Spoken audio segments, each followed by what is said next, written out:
Hello दोस्तों, आज basically हम लोग पढ़ने जा रहे हैं कि पॉलिटिक्स होता क्या है। बहुत सारे लोग बीए एमए पास करने के बाद भी जान नहीं पाते हैं पॉलिटिक्स क्या है। लोग पूछते हैं पॉलिटिक्स क्या है, लोग बता नहीं पाते। लोग पूछ ये भी देते हैं कि पॉलिटिकल साइंस और पॉलिटिक्स में अंतर क्या होता है। खुद आप ही सोचो क्या होता है, लोग नहीं जानते हैं। यहाँ तक कि ग्रेजुएशन पॉलिटिकल साइंस से करने के बाद, एमए पॉलिटिकल साइंस करने के बाद किसी से पूछ दो कि पॉलिटिक्स क्या होता है, नहीं बता पाते हैं। तो दोस्तों, मैं इस वीडियो में आशा करूंगा कि आपको पता लास्ट तक समझ आ जाए कि पॉलिटिक्स क्या है, पॉलिटिकल साइंस क्या है, इसका नेचर क्या है, इसका स्कोप क्या है, इसका मेथोलॉजी क्या है, इसका अप्रोचेस क्या है और इसका इंपॉर्टेंस क्या है।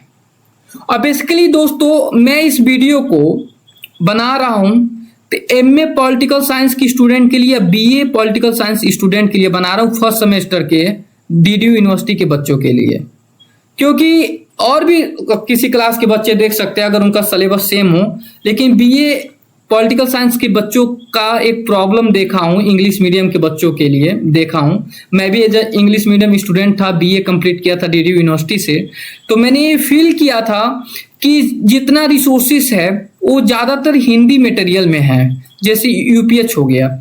तो हिंदी मीडियम के बच्चों को तो थोड़ा सा फायदा मिल जाता है, लेकिन इंग्लिश मीडियम के बच्चे हैं जो बीए में पढ़ रहे हैं तो उनके लिए यूपीएस कोई पब्लिश नहीं करता है, राजेंद्रा कुछ पब्लिश नहीं करता है।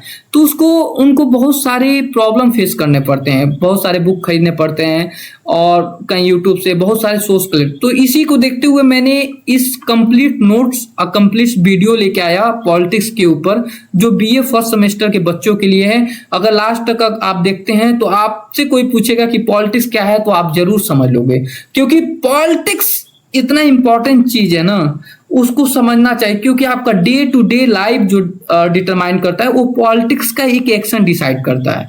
इसलिए हमको पॉलिटिक्स समझना चाहिए और इससे पीछे नहीं हटना चाहिए। क्योंकि अगर आप बीए कर रहे हो या एमए कर रहे हो, पूरे लाइफ तक कोई पूछेगा कि पॉलिटिक्स क्या है। शर्मिंदा होने से बचना चाहिए। और मैंने इस नोट्स को ऐसा डिजाइन किया हो जो इंग्लिश मीडियम के बच्चों को भी हेल्प दे और हिंदी मीडियम के बच्चों को भी हेल्प दे।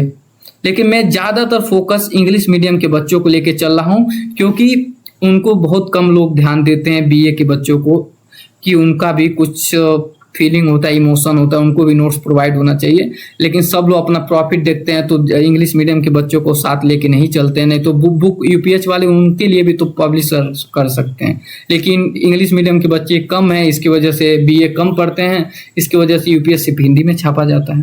तो इसी प्रॉब्लम को देखते हुए मैंने बनाए। आइए दोस्तों, तो हम लोग जानते हैं कि पॉलिटिक्स क्या होता है और व्हाट इज पॉलिटिक्स। इसका मीनिंग देखेंगे, कोर इसेंस देखेंगे, मतलब राजनीति क्या है, अर्थ और मूल सार देखेंगे इसको दोस्तों। ठीक है दोस्तों, आइए दोस्तों देखते हैं कि दोस्तों हम बेसिकली शुरू करते हैं इस टॉपिक को पॉलिटिक्स से। व्हाट इज पॉलिटिक्स, इसका मीनिंग देखते हैं, इसको समझते हैं सिंपल वर्ड में।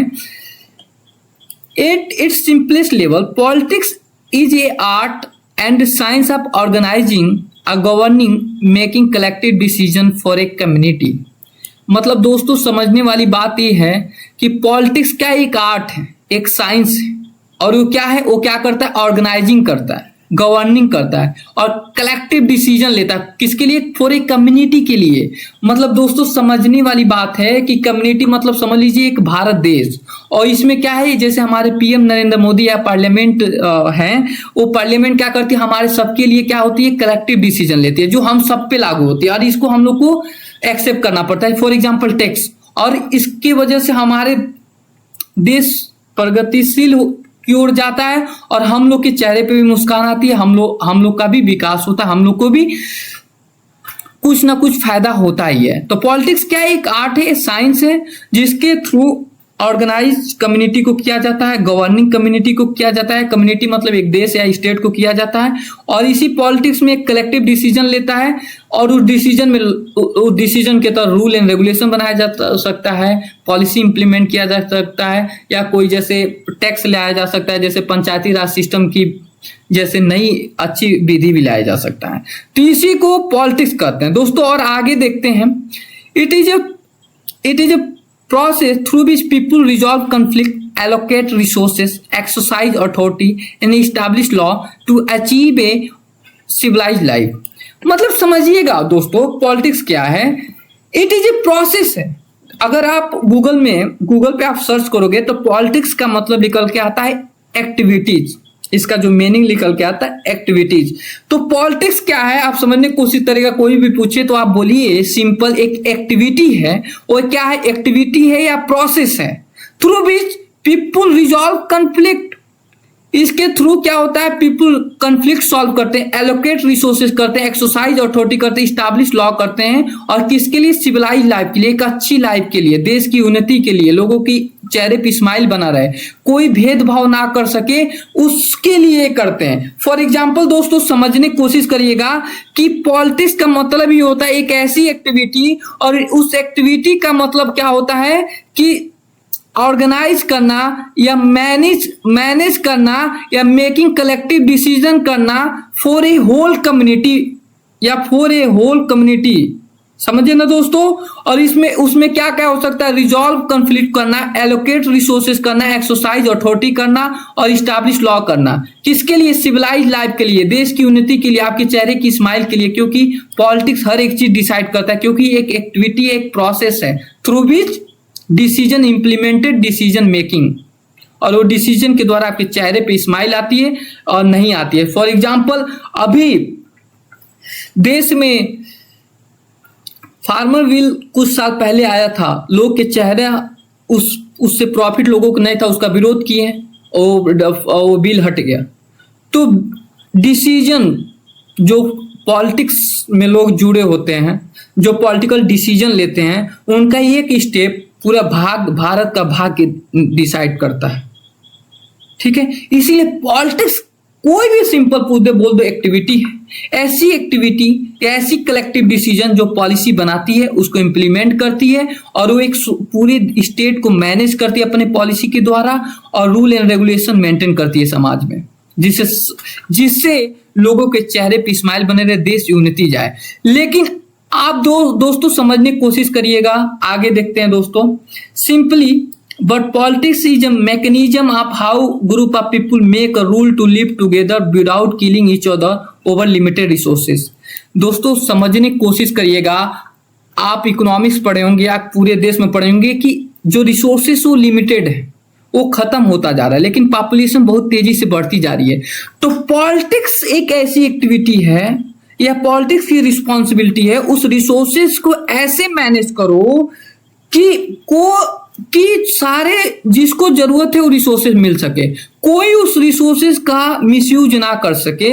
मतलब फॉर एग्जांपल कि हम अगर ताकतवर हैं तो उस रिसोर्सेज को अपने पास ना रख ले, उसका ज्यादा अतिरिक्त यूज ना कर पाए, अनावश्यक उसको मिसयूज ना कर पाए कि गरीब व्यक्ति, जो कमजोर व्यक्ति है, उसको ना मिल सके। तो पॉलिटिक्स का ऐसा काम है कि रिसोर्सेस को ऐसा बांटना, ऐसा डिसीजन लेना कि लोगों तक पहुंचे और सारे लोगों तक पहुंचे, कोई वंचित ना रह सके। और रिसोर्सेज मतलब क्या हो सकता है, लॉ ऑर्डर हो सकता है, रोड बनाना हो सकता है, क्योंकि पैसे की कमी है तो हर जगह रोड तो बना ही नहीं सकते, तो ऐसा रोड बनाओ जो ज्यादा लोगों को फायदा पहुंचाए, ऐसा ना कि कुछ फ्यू पीपल को लोग को फायदा पहुंचाए, ऐसा डिसीजन लो आप।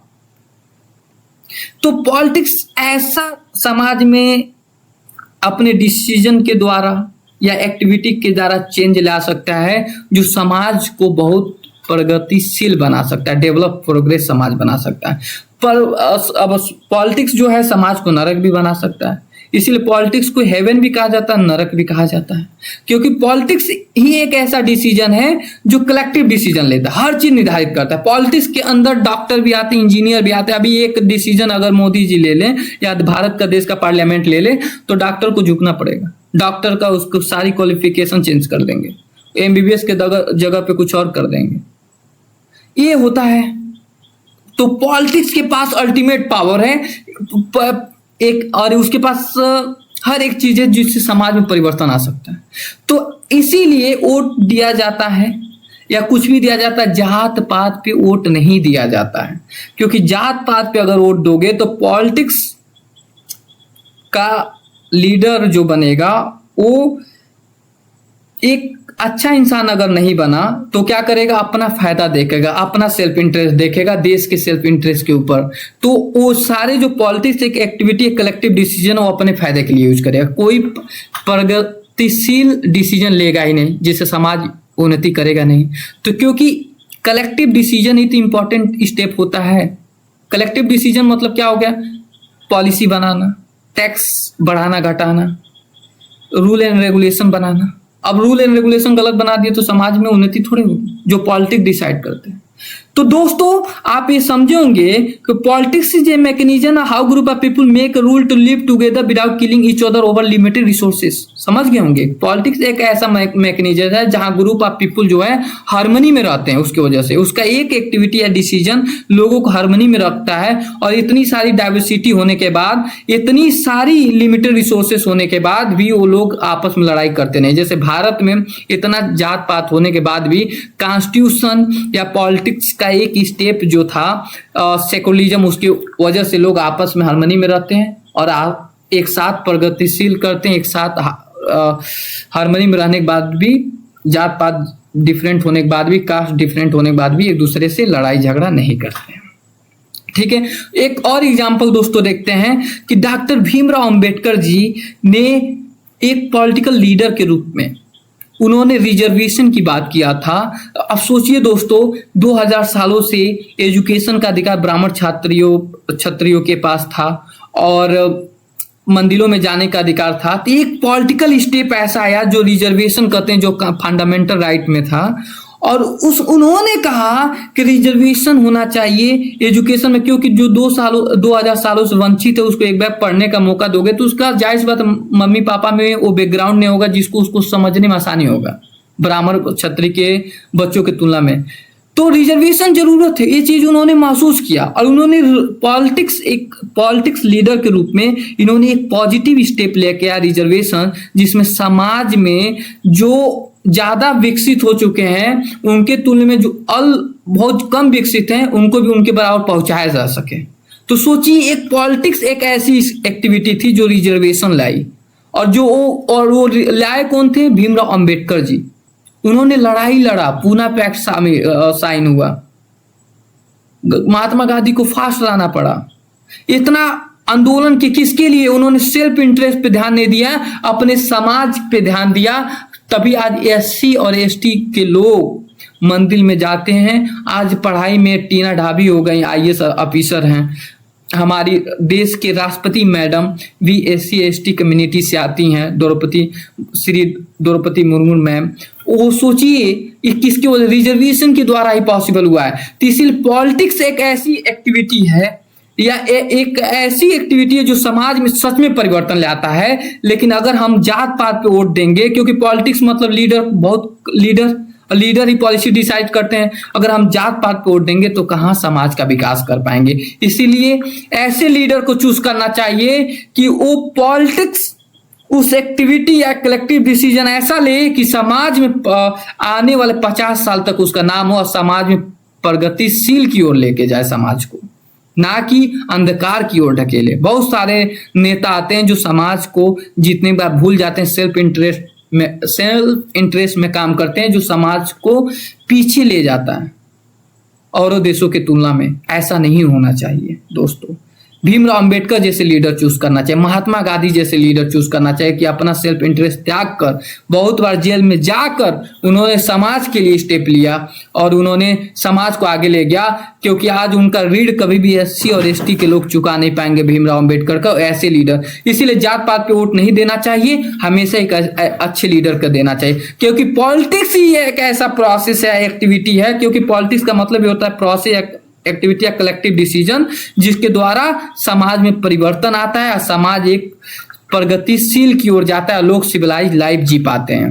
अगर समझ आ गया तो पॉलिटिक्स क्या है मैं एक ओवरऑल बता देता हूं। पॉलिटिक्स एक एक्टिविटी या प्रोसेस है थ्रू विच आप पॉलिसी इंप्लीमेंट कर सकते हो, ऐसा पॉलिसी बना सकते हो जो देश को रेगुलेट करती है और लोगों के चेहरे पे स्माइल लाती है।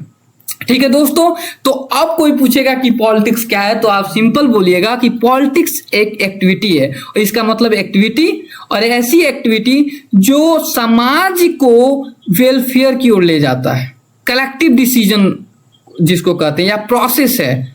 एक्टिविटी या प्रोसेस या कलेक्टिव डिसीजन थ्रू भी स्टेट के पीपुल का डेवलपमेंट होता है, स्टेट का डेवलपमेंट होता है। फॉर एग्जाम्पल वो एक्टिविटी के रूप में एक अच्छा लॉ ला सकते हो, एक अच्छा लॉ लॉ ऑर्डर समाज में मेंटेन कर सकते हो।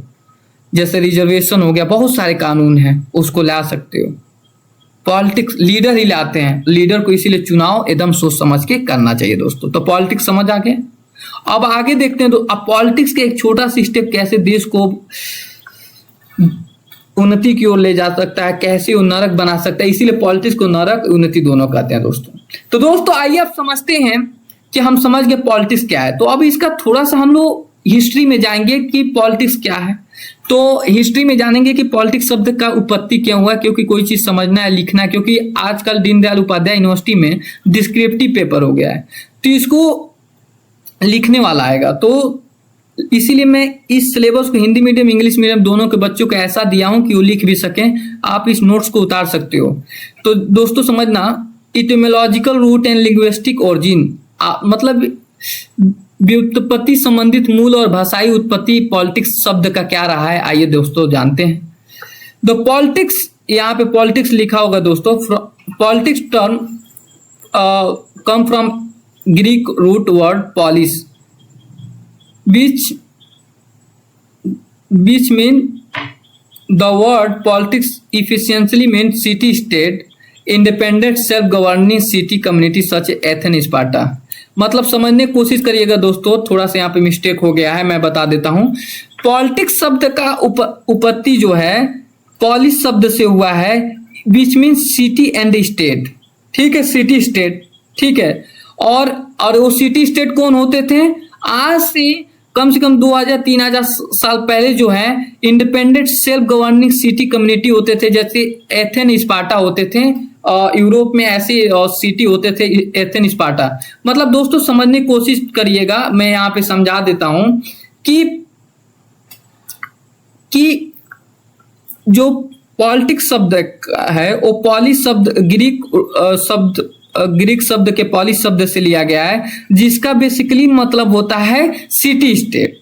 ठीक है, और ये सिटी स्टेट कौन होंगे? जो independent self governing city community such Athens Sparta. पहले 2000 साल पहले यूरोप में बहुत सारे छोटा छोटा देश होते थे, जो आजकल अमेरिका भारत जैसे देश नहीं, लेकिन वो छोटा छोटा देश होते थे, जैसे एथेन हो गया, स्पार्टा हो गया। और लेकिन उनका एक खूबी होती थी, उनके पास आजकल के अमेरिका के पास जैसे अपना आर्मी है, अपना कॉन्स्टिट्यूशन है, अपना लॉ ऑर्डर है, उसी तरह एथेन के पास अपना होता था, स्पार्टा के पास अपना होता। वैसे बहुत सारे छोटे छोटे राज्य नगर राज्य हुआ करते थे। उसी नगर राज्य के अंदर अपना कस्टम हुआ, सब नगर राज्य के अंदर अपना अपना कस्टम, लॉ ऑर्डर, कॉन्स्टिट्यूशन होता था। तो इसीलिए पॉलिटिक्स को सिटी स्टेट कहा जाता है, क्योंकि वो एथेन मान लीजिए एक सिटी स्टेट है, इसी के अंदर सारा चीज होता था। पीपुल होते थे, कॉन्स्टिट्यूशन होता था, और सारे रूल एंड रेगुलेशन होता था। फिर स्पार्टा एक सिटी स्टेट हो गया, उसके अंदर सारे रूल एंड रेगुलेशन का अपना कॉन्स्टिट्यूशन, कस्टम होता था, कॉन्स्टिट्यूशन होता था। तो राज्य के अंतर्गत होने वाली सारी क्रिया को मैनेज करना ही क्या कहते हैं? पॉलिटिक्स कहते हैं। तो इसीलिए इसको पॉलिटिक्स को क्या कहते हैं? Management of city state. मतलब ग्रीक सिटी स्टेट में नगर राज्य के समय मैनेजमेंट ऑफ सिटी स्टेट को ही क्या कहते थे? सिटी स्टेट कहते थे। इसीलिए पॉलिस शब्द को कहा जाता है सिटी स्टेट, बीच मीन पॉलिटिक्स, क्योंकि सारा क्रिया जो है सिटी स्टेट के अंतर्गत उस समय होता था। इसीलिए इसके स्टडी को सिटी स्टेट कहा जाता है, या इसका मीनिंग को सिटी स्टेट कहा जाता है। दोस्तों अब बेसिकली बात करेंगे, आइए कुछ टर्म जान लेते हैं पॉलिटिक्स में क्या होता है। The term related term polity originated from Greek word politeia which mean constitution, a form of government, status of citizens. देखिए आप समझिएगा, ये जैसे पॉलिस मतलब सिटी स्टेट हो गया, ठीक है। तो सिटी स्टेट मतलब पॉलिटिक्स मतलब एक ऐसी एक्टिविटी जो रूल एंड रेगुलेशन बनाती है, जो एक लीडर ही बनाएंगे। तो ऐसी एक्टिविटी हो गई जो रूल एंड रेगुलेशन बनाई, आप समझने की कोशिश करिएगा। तो लेकिन वो रूल एंड रेगुलेशंस कोई ऐसा रूल एंड रेगुलेशन ना बना दे जो लोगों के लिए व्यापक बहुत खराब हो, इसीलिए कॉन्स्टिट्यूशन की जरूरत पड़ती है। मतलब फॉर्म ऑफ गवर्नमेंट या स्टेटस विच मीन कॉन्स्टिट्यूशन। तो ये क्या हो गया? कॉन्स्टिट्यूशन। पॉलिटी मतलब कॉन्स्टिट्यूशन, कॉन्स्टिट्यूशन का मतलब होता है book of law, supreme law of country, और इसी लॉ के आधार पे, इसी रूल एंड रेगुलेशन के आधार पे क्या होगा, पॉलिटिक्स या लीडर क्या करेंगे, कानून बनाएंगे, जिससे देश उन्नति होगी। क्योंकि इसकी कोई गारंटी है जो लीडर है या जो डिसीजन ले रहे हैं वो जानवर ना हो, क्योंकि इंसान है, जानवर भी तो हो सकता है, मतलब जानवर मतलब सेल्फ इंटरेस्ट में काम करने लगे, लोगों की उन्नति को भूल जाए दोस्तों। तो इसीलिए कॉन्स्टिट्यूशन की जरूरत पड़ती है। Another related Greek term politikos mean pertaining to citizen, civil affair से रिलेटेड है। ठीक है दोस्तों, अब बेसिकली हम बात करेंगे कि हम जान चुके हैं कि पॉलिटिक्स क्या है। Why the study of city state was name politics, मतलब why the study of city state was name politics, नगर राज्य के अध्ययन का नाम राजनीति क्यों रखा गया, ये बहुत सोचने वाली चीज है। मतलब देर, अब समझिएगा दोस्तों, इन एंशियंट ग्रीस, यहीं से पॉलिटिक्स का पूरे दुनिया में विकास हुआ था, यहीं से हुआ था, पूरे दुनिया में फैल के गया था। In ancient Greece 5th and 4th century BC, there was no massive nation state like India, USA और UK, small independent city state। मतलब इंडिया में अमेरिका जैसे बड़े देश नहीं होते थे, लेकिन इंडिया अमेरिका जैसे ही स्मॉल इंडिपेंडेंट सिटी स्टेट होते थे, जो function as a complete sovereign country, जो क्या करते थे, function as a sovereign country की तरह करते थे। ठीक है, और every aspect of public life, जैसे वो क्या करते थे, सोवरेनियन होते थे, सारे स्टेट आपस में अपने में ही सोवरेनियन होते थे, मतलब लॉ मेकिंग करते थे, जस्टिस करते थे, टैक्सेशन करते थे, मिलिट्री रखते थे, डिफेंस करते थे, सिटीजनशिप करते थे, उनका अपना कॉन्स्टिट्यूशन होता है। Happen directly inside the boundary of polis, मतलब सिटी स्टेट, मतलब law making, justice, taxation, military, defence, citizenship और अपना कॉन्स्टिट्यूशन, रूल मेकिंग, सब जो है पॉलिस मतलब सिटी स्टेट के अंदर ही होता था। इसलिए therefore comprehensive science of administrating living inside the polis was called the politics, मतलब इसीलिए सारा जब सिटी स्टेट के अंतर्गत ही हो रहा है तो उस सिटी स्टेट के अध्ययन को ही पॉलिटिक्स कहते हैं। इसीलिए जो ग्रीक शब्द पॉलिस शब्द से निकला है, पॉलिटिक्स पॉलिस शब्द से, जिसका मतलब सिटी स्टेट, मतलब क्या होता है कि सिटी स्टेट को मैनेज करने को ही पॉलिटिक्स कहते हैं। ये चीज समझ लेना, इस चीज को अपने बुक में लिखना, क्योंकि सिटी स्टेट हर एक राज्य, जैसे स्पार्टा हो गया, एथेन हो गया, उनके अंदर ही, उनके बाउंड्री के अंदर ही सारा प्रोसेस होता था, जैसे आज भारत के अंदर हो रहा है। तो अपने देश की, अपने स्टेट या सिटी स्टेट को ही मैनेज करने को ही सिटी स्टेट, क्योंकि सारा क्रिया इस सिटी नगर राज्य के अंदर ही आ जाता है। ठीक है, आप लोग को समझ आ गया होगा। बेसिकली सारा एस्पेक्ट ऑफ पब्लिक लाइफ जो है नगर राज्य के अंदर आ जाता होगा। इसी नगर राज्य को मैनेज करना और उसके लिए डिसीजन लेना, इसी को पॉलिटिक्स कहते हैं। इसीलिए पॉलिटिक्स सब पॉलिस शब्द से लिया गया है, जिसका मतलब क्या हो गया, सिटी स्टेट, मतलब managing efficiently city state. City state को मैनेज करोगे अच्छे से, जाहिर सी बात है लोग भी विकास करेंगे, क्योंकि सारा चीज जो है सिटी स्टेट के अंदर ही होता है। और इसीलिए पॉलिटिक्स सब्जेक्ट सबसे बड़ा सब्जेक्ट होता है, क्योंकि इसको फादर ऑफ ऑल सब्जेक्ट कहते हैं। क्योंकि देखिए, एक डिसीजन कोई भी पार्लियामेंट ले, सारा चीज डॉक्टर, इंजीनियर, साइंस सारा प्रभावित होते हैं। इसीलिए इसको कहा गया, स्टेट के मैनेजमेंट को ही उस समय क्या कहा गया, पॉलिटिक्स कहा गया दोस्तों, यूनान में। ठीक है, अब दोस्तों समझने की कोशिश करेगा। Historical evolution and philosophical continuum, Sukrat, Plato, Aristotle. मतलब दोस्तों कोई भी चीज समझना होता है तो थोड़ा सा हम समझ गए कि पॉलिटिक्स क्या है, उसके शब्द कहाँ से लिया गया है, पॉलिस शब्द से लिया गया है। तो अब थोड़ा सा 2-3 राइटर का पॉलिटिक्स में जो पॉलिटिक्स को एक सब्जेक्ट के रूप में लेके आए, उनको थोड़ा समझ लेते हैं, जो मदद करेगा। ठीक है दोस्तों, जो सुकरात थे और ये फाउंडर ऑफ डायलेक्टिक वर्च्यू कहते हैं। ठीक है, आप समझिएगा दोस्तों, मैं समझाता हूँ। Before Sukrat politics was often treated A mayor raw power and conventional tradition. Politics को ट्रेडिशनल के रूप में देखा जाता था और कोई उसका एक सिस्टमेटिक रूप नहीं था।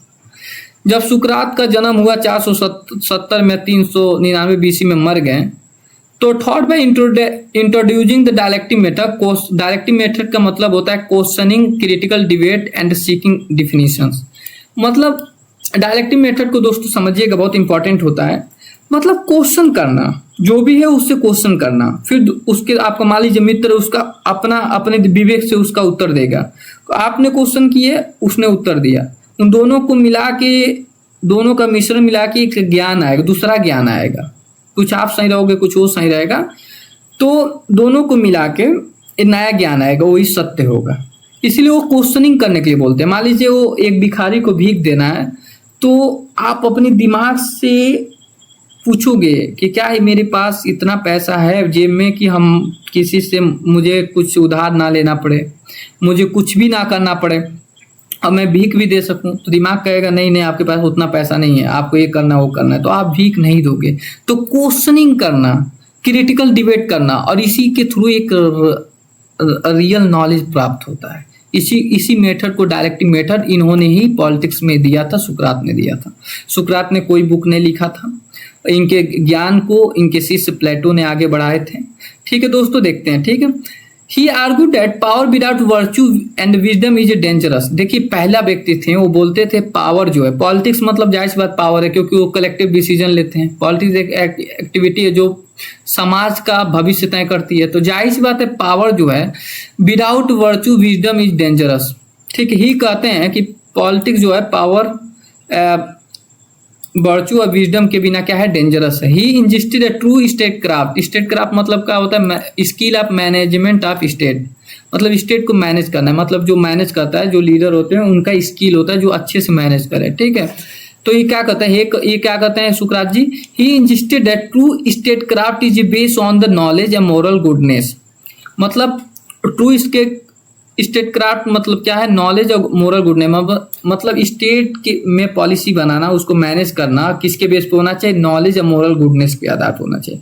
तो इसके मतलब क्या होता है, पॉलिटिक्स इनके अनुसार क्या, पॉलिटिक्स किससे संबंधित है, नॉलेज और मोरल गुडनेस से। तो इसीलिए क्या कहते हैं, वर्च्यू इज नॉलेज, मतलब सत्य ही क्या है, नॉलेज है, सद्गुण ही ज्ञान है। अगर आप मोरल गुडनेस पे नहीं जाते हो और नॉलेज के खोज में नहीं जाते हो, तो आप स्टेट को अच्छे से मैनेज नहीं कर पाओगे। ठीक है, his execution bye Athenian democracy highlight the tension between state power individual philosophical truth setting stage for political philosophy. जैसे इनको दोस्तों फांसी दे दी गई थी, जिसकी वजह से इनके जो शिष्य थे प्लेटो, वो बहुत दुखी हुए। इन्होंने सोचा कि जो व्यक्ति क्यों फांसी दी गई थी, क्योंकि ये समाज में सुधार करने की बात करते थे। जो वहाँ पे जो लीडर थे, जो पॉलिटिक्स में ज़्यादा हायर पोस्ट पे थे, उनके विरोध इनका ज्ञान था। तो उनके ज्ञान और इनके ज्ञान में द्वंद्व हुआ, तो जाहिर सी बात वो अपना काला चीज छुपाने के लिए इनको जहर दिला गया। तो इससे बहुत दुखी हुए थे। कौन दुखी हुआ था, इनके शिष्य प्लेटो। इसीलिए प्लेटो ने क्या किया, सिद्धांत और नया ऐसा सिस्टम लाना चाहते थे जहां परफेक्ट स्टेट हो, कोई लालच में किसी को ना मारे, ऐसा स्टेट हो जहां सब कुछ परफेक्ट हो।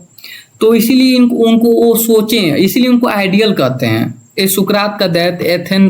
ठीक है, आप समझते हैं प्लेटो का थोड़ा सा रोल देख लेते हैं पॉलिटिक्स के विकास में क्या रहा है।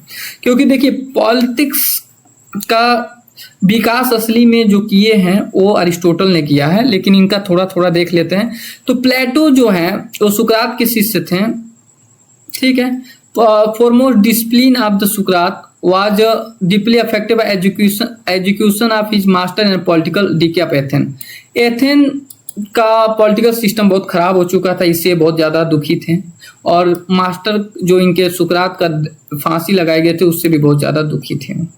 ठीक है, इनका जन्म जो है 428 में हुआ था, 348 ईस्वी में इनकी डेथ हुई थी। ठीक है, इससे बहुत दुखी थे। ठीक है, in his masterpiece the Republic, इनका बुक नाम था द रिपब्लिक, याद कर लेना दोस्तों। ठीक है, प्लेटो sought to discover the true nature of justice। sought मतलब just true nature of justice को इन्होंने डिफाइन करना चाहते थे अपने रिपब्लिक बुक में, क्योंकि ये जस्टिस पीस ले जा रहे थे कि इनके शिष्य, इनके गुरु को मार दिया गया और एथेन में कोई जस्टिस नाम का चीज नहीं रह गया था।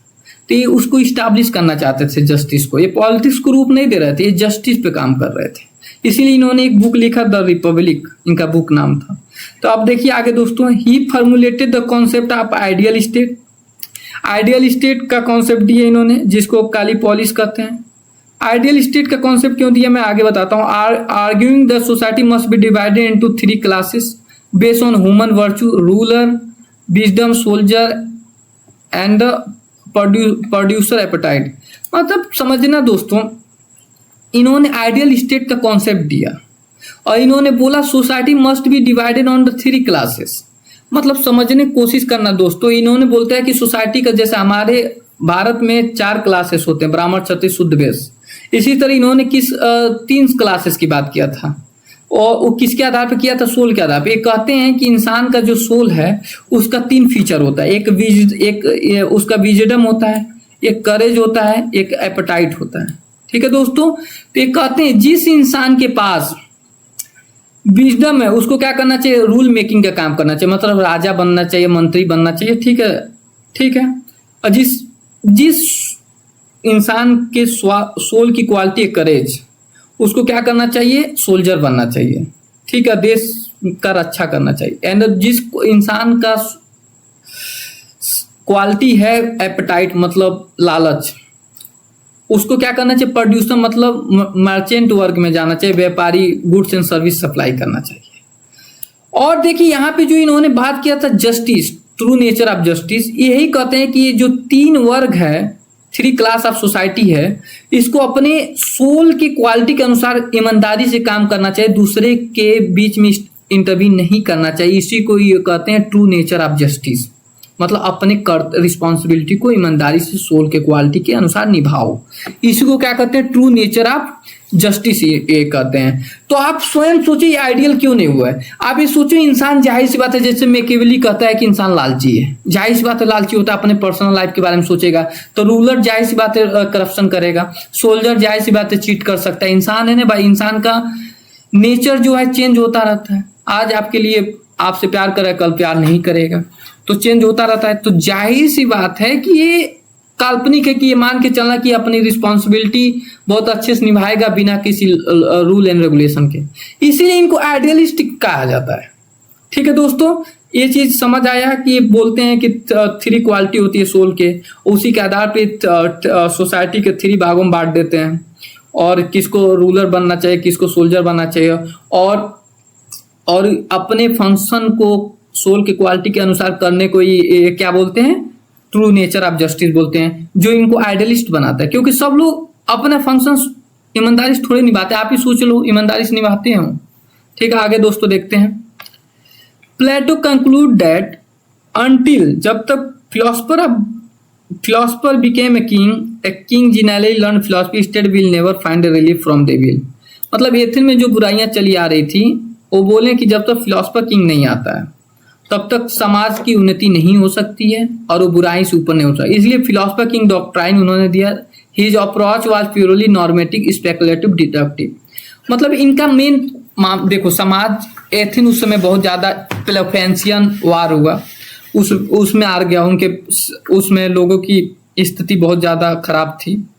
ठीक है, और इनके गुरु को मार दिया गया, तो इससे बहुत दुखी हो गए। इसीलिए आइडियलिस्टिक कल्पना की है कि फिलोसफर किंग होना चाहिए, जो फिलोसफी पढ़ेगा और वो परफेक्ट स्टेट का निर्माण करेगा। लेकिन इन्होंने एक सिस्टमेट, और ये आइडियलिस्टिक की बात करते थे, डिडक्टिव मेथड की बात करते थे। ठीक है, तो ये कोई एक सिस्टमेटिक पॉलिटिक्स का रूप नहीं दिए, सिर्फ ये बताएं कि फिलोसफर किंग क्या है, राजा को क्या काम करना चाहिए, मतलब लीडर को क्या काम करना चाहिए, कैसे परफेक्ट स्टेट का निर्माण, जो काल्पनिक है, जिसको आप इम्प्लीमेंट नहीं कर सकते। ये सिर्फ किसी सपने का पार्ट, लेकिन उस समय ये सोचे, ये बहुत बड़ी बात थी, और यही आगे जाके मोटिवेशन का कारण बनते हैं। किसके बनते हैं? इनके जो शिष्य थे अरिस्टोटल। ठीक है, अरिस्टोटल से ही पॉलिटिक्स की शुरू होती है। इन्हीं को जननी, फादर ऑफ पॉलिटिकल साइंस माने जाते हैं दोस्तों, और यहीं से इनका जो पॉलिटिक्स का जो एक सिस्टमेटिक रूप लिया गया था, यहीं से लिया गया था दोस्तों। तो समझिएगा, यहाँ पे जरूर अपने आंसर राइटिंग में लिखिएगा कि father of political science Aristotle को मानते हैं, क्योंकि ये एम्पिरिकल बात करते हैं और आइडियलिस्टिक नहीं है, ये रियलिज्म की बात करते हैं। मतलब कोई भी चीज करने से पहले उसको चेक करते हैं कि क्या सही है क्या गलत है, वो पहले में सोच लेना, फिर जाकर करना। ये पहले पूरा कलेक्ट करते हैं डाटा, फिर जाके कोई काम करते हैं, इसलिए इनको रियलिस्टिक माना जाता है। और इन्होंने जो बुक लिखा था, वो जब इन्होंने बुक लिखा था जिसका नाम है पॉलिटिक्स, और उसी में पहली बार पॉलिटिकल शब्द का यूज किया था, और इसीलिए इनको जननी ऑफ पॉलिटिकल साइंस कहते हैं या फादर ऑफ पॉलिटिकल साइंस कहते हैं। ठीक है दोस्तों, अरिस्टोटल का जन्म जो है 384 बीसी में हुआ था, इनकी मौत 322 बीसी में हुआ था। ये student of Plato for 20 year, 20 year Plato के स्टूडेंट रहे हैं। He shifted discipline from the abstracted idealism to empirical scientific realism. मतलब सोचने वाली बात है कि इनका जो गुरु था वो किसकी बात, एब्स्ट्रैक्ट आइडियलिज्म, सिर्फ सपना की बात करते थे, मतलब यूटोपिया थे। इन्होंने क्या किया, उनके सिद्धांत को चेंज किया और एक एम्पिरिकल साइंटिफिक रियलिस्ट रूप दिया पॉलिटिकल साइंस को। ठीक है दोस्तों, अब ये समझिए, rather than investing imaginary idea state, मतलब आइडियल स्टेट के चक्कर में नहीं पड़े रहे, इन्होंने एक रियल वास्तविक स्टेट क्या होता है, पॉलिटिक्स क्या होता है, इन्होंने सिद्धांत दिया। और कैसे सिद्धांत दिया समझने की कोशिश करिएगा दोस्तों। अरिस्टोटल एनालाइज किया compare 158 real constitution of Greek city state to understand how government actually function, why they collapse, how they achieve stability. मतलब सोचिए, उस समय व्यक्ति 158 कॉन्स्टिट्यूशन का अध्ययन किया, एग्जाम्पल में डालिएगा, इसलिए इनको साइंटिफिक कहा जाता है। कंपैरेटिव स्टडी किया, जिसको हम लोग कंपैरेटिव पॉलिटिक्स, आप लोग बीए में तो आगे जाके एक ब्रांच पढ़ेंगे पॉलिटिकल साइंस का, कंपैरेटिव पॉलिटिक्स, जिसको इन्होंने ही फर्स्ट टाइम कंपैरेटिव अध्ययन किया था 158 कॉन्स्टिट्यूशन का, real constitution of Greek city state. और इन्होंने इसलिए पढ़ा था कि ये समझ सके कि हाउ गवर्नमेंट एक्चुअली फंक्शन, कैसे गवर्नमेंट वर्क करती है और कैसे वो खत्म हो जाती है, हाउ दे अचीव स्टेबिलिटी। मतलब एथेन में जो है स्टेबिलिटी नहीं थी, गवर्नमेंट बार बार गिर रही थी, तो इस प्रॉब्लम को दूर करने के लिए क्या किए, 158 कॉन्स्टिट्यूशन का अध्ययन किए और सिस्टमेटिक पॉलिटिक्स का रूप दिए कि क्या लीडर को करना चाहिए, मतलब गवर्नमेंट, मतलब लीडर को क्या करना चाहिए, या देश को उन्नति और कैसे ले जाओगे। इन्होंने ये अध्ययन करके बताया और एकदम सिस्टमेटिकली और इम्पिरिकल बताया, मतलब प्रयोग किया, ना कि एक कल्पना किया कि ऐसे कर दो वैसे कर दो।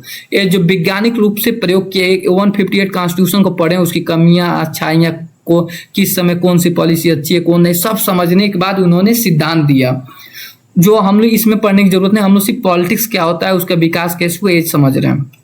ठीक है दोस्तों, तो इन इज फाउंडेशनल ट्रीटी टाइटल। ठीक है, इन्होंने जो दिया था, इन्होंने इसी सिद्धांत को जो दिया था, उन्होंने जो बुक लिखा था, इसको कहा जाता है पॉलिटिक्स। इनका बुक का नाम है जो पॉलिटिक्स, इसीलिए इनका बुक का नाम है पॉलिटिक्स, याद कर लीजिएगा। इनको फादर ऑफ पॉलिटिक्स कहते हैं क्योंकि सिस्टमेटिकली बुक लिखे थे पॉलिटिक्स पे। ठीक है, अब दोस्तों समझिएगा, he coined formalise the academy study of politics, मतलब फर्स्ट टाइम व्यक्ति एक एकेडमी स्टडी ऑफ पॉलिटिक्स की शुरुआत किए थे।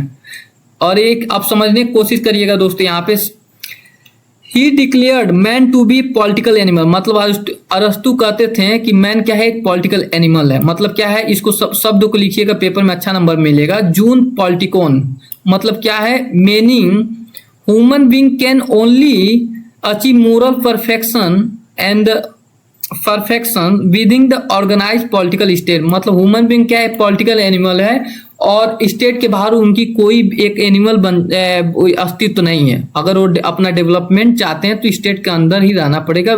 ठीक है, इनके अनुसार ये बोलते थे। तो कोई ये लिखिएगा, इनके अनुसार मैन क्या है, पॉलिटिकल एनिमल है। अब समझने की कोशिश करिएगा, जून पॉलिटिकन।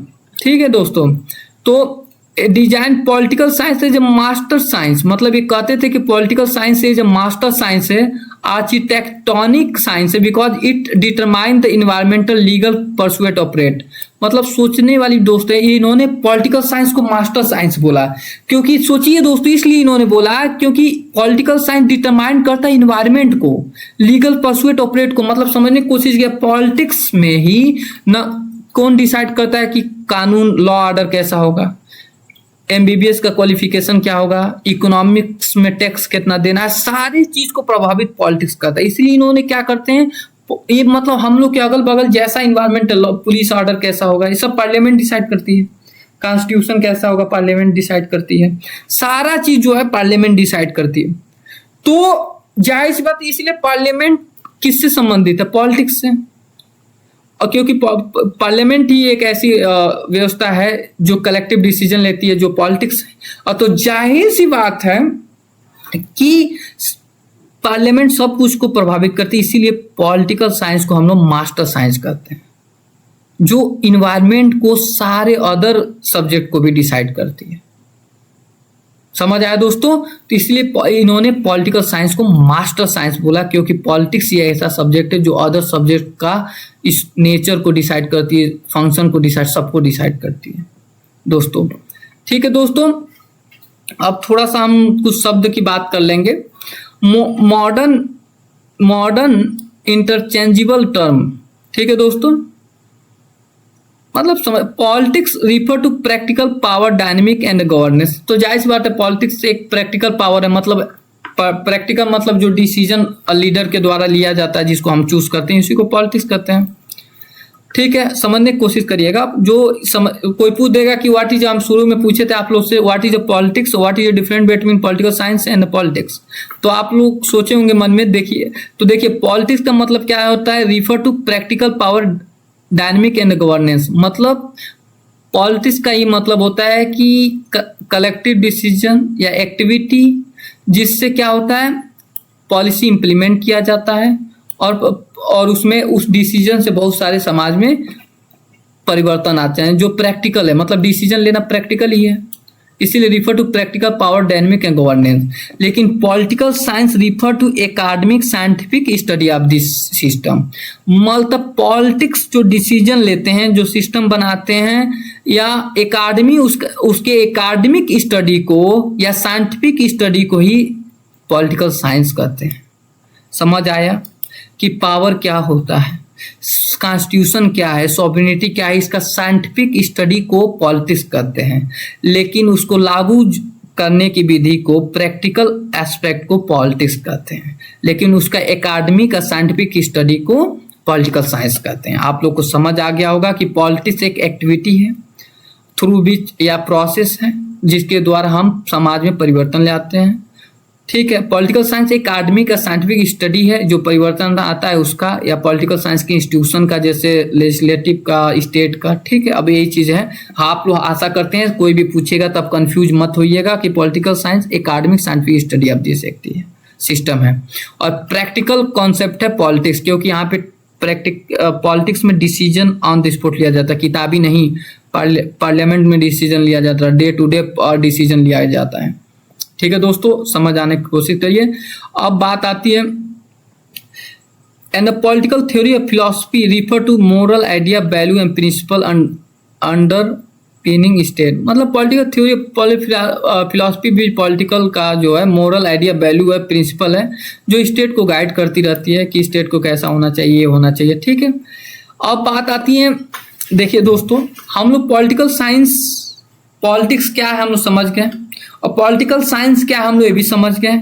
इसमें फादर ऑफ पॉलिटिकल साइंस, इसमें यूनान से शुरुआत हुआ, कैसे इसका पॉलिटिकल साइंस का विकास हुआ, ये भी हम लोग समझ गए। तो अब हम लोग थोड़ा सा जैसे ही समझेंगे, पूरा हम बात नहीं करूंगा, इसको आप लोग देख लीजिएगा, नोट कर लीजिएगा। हम एक दो राइटर का सिर्फ बात करेंगे।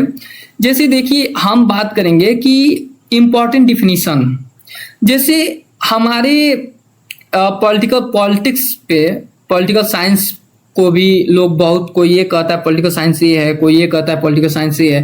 तो इसी हिसाब से हम लोग कई राइटर का विचार लेते आए हैं, जिसको दो श्रेणी में हम बांट दिए हैं, मॉडर्न थिंकर और पॉलिटिकल ट्रेडिशनल थिंकर। तो ट्रेडिशनल थिंकर के अनुसार जो है पॉलिटिक्स क्या होता है, ट्रेडिशनल थिंकर के अनुसार पॉलिटिक्स क्या होता है, पॉलिटिकल साइंस क्या होता है, हम देखेंगे। और फिर मॉडर्न पॉलिटिकल थिंकर के अनुसार पॉलिटिक्स क्या होता है समझेंगे। तो याद रखिएगा दोस्तों, जो ओल्ड ट्रेडिशनल थिंकर है उनके अनुसार पॉलिटिक्स किस पे फोकस करता है, स्टेट और गवर्नमेंट पे। इनके अनुसार राज्य का अध्ययन या गवर्नमेंट का अध्ययन को ही क्या कहते हैं, पॉलिटिक्स कहते हैं। क्योंकि उस समय आप देख चुके होंगे सिटी स्टेट के कॉन्सेप्ट है, पॉलिस शब्द से पॉलिटिक्स निकला गया है, तो ट्रेडिशनल वाले बिलीव करते हैं। तो इसमें एक विचारक का देख लेते हैं और सारे आप समझिएगा। ठीक है, J.W. गार्नर ये कहते थे कि political science begin end with the state, begin end with state. मतलब इस पॉलिटिकल साइंस का जो अस्तित्व है वो स्टेट के अंदर है, और अगर इस स्टेट नहीं रहेगा तो खत्म हो जाएगा। जाहिर सी बात है कि स्टेट को मैनेज करना, उसके अंदर सारे व्यवस्थाओं को गाइड करना और कलेक्टिव डिसीजन लेना ही पॉलिटिक्स है। तो political science begin in with state. जाहिर सी बात है पॉलिटिकल साइंस जो है अध्ययन स्टेट का, जब स्टेट ही नहीं रहेगा तो किसका अध्ययन होगा? क्योंकि जाहिर सी बात है इंसान जो है एक पॉलिटिकल एनिमल है, और उसको उन्हें बोल चुका है। दूसरा तो ये जो ये होते हैं, ये फोकस किस पे करते हैं, या आप लोग ध्यान दीजिएगा किसी चीज पे। ये ट्रेडिशनल वाले जाहिर सी बातें मान के चलते हैं कि focus on the state A government, मतलब इनके अनुसार पॉलिटिक्स जो है ये study of state and government है, जो हम आगे नहीं देखेंगे। जैसे स्टीफन लीकॉक हो गए, political science deal with the government, समझ लिए नहीं? तो इसी तरह आप ट्रेडिशनल, अब मॉडर्न थिंकर के अनुसार पॉलिटिकल साइंस क्या होता है देख लेते हैं। मॉडर्न थिंकर जो बेसिकली फोकस करते हैं on the power human behaviour, मतलब वो सिर्फ ये नहीं कहते हैं कि पॉलिटिकल साइंस स्टडी आप स्टेट या गवर्नमेंट, ये मान के चलते हैं कि वो पावर का भी अध्ययन करना पॉलिटिक्स है, ह्यूमन बिहेवियर का भी अध्ययन करना पॉलिटिक्स है। क्योंकि या आप ही सोचो ना कि हम लोग वोट देते हैं लीडर को, तो हम लोग का किस आधार पर वोट देते हैं ये भी तो जानना जरूरी है, पावर को भी जानना जरूरी है। तो इसलिए ये समझने वाली चीज है। तो इसमें भी एक लोग का विचार का देख लेते हैं। डेविड ईस्टन, जिसको फादर ऑफ पोस्ट बिहेवियरलिज्म कहा जाता है, जिन्हें सिस्टम थ्योरी दिया था, इनको देख लेते हैं। देखिए इनके अनुसार पॉलिटिकल साइंस क्या है, पॉलिटिक्स क्या है?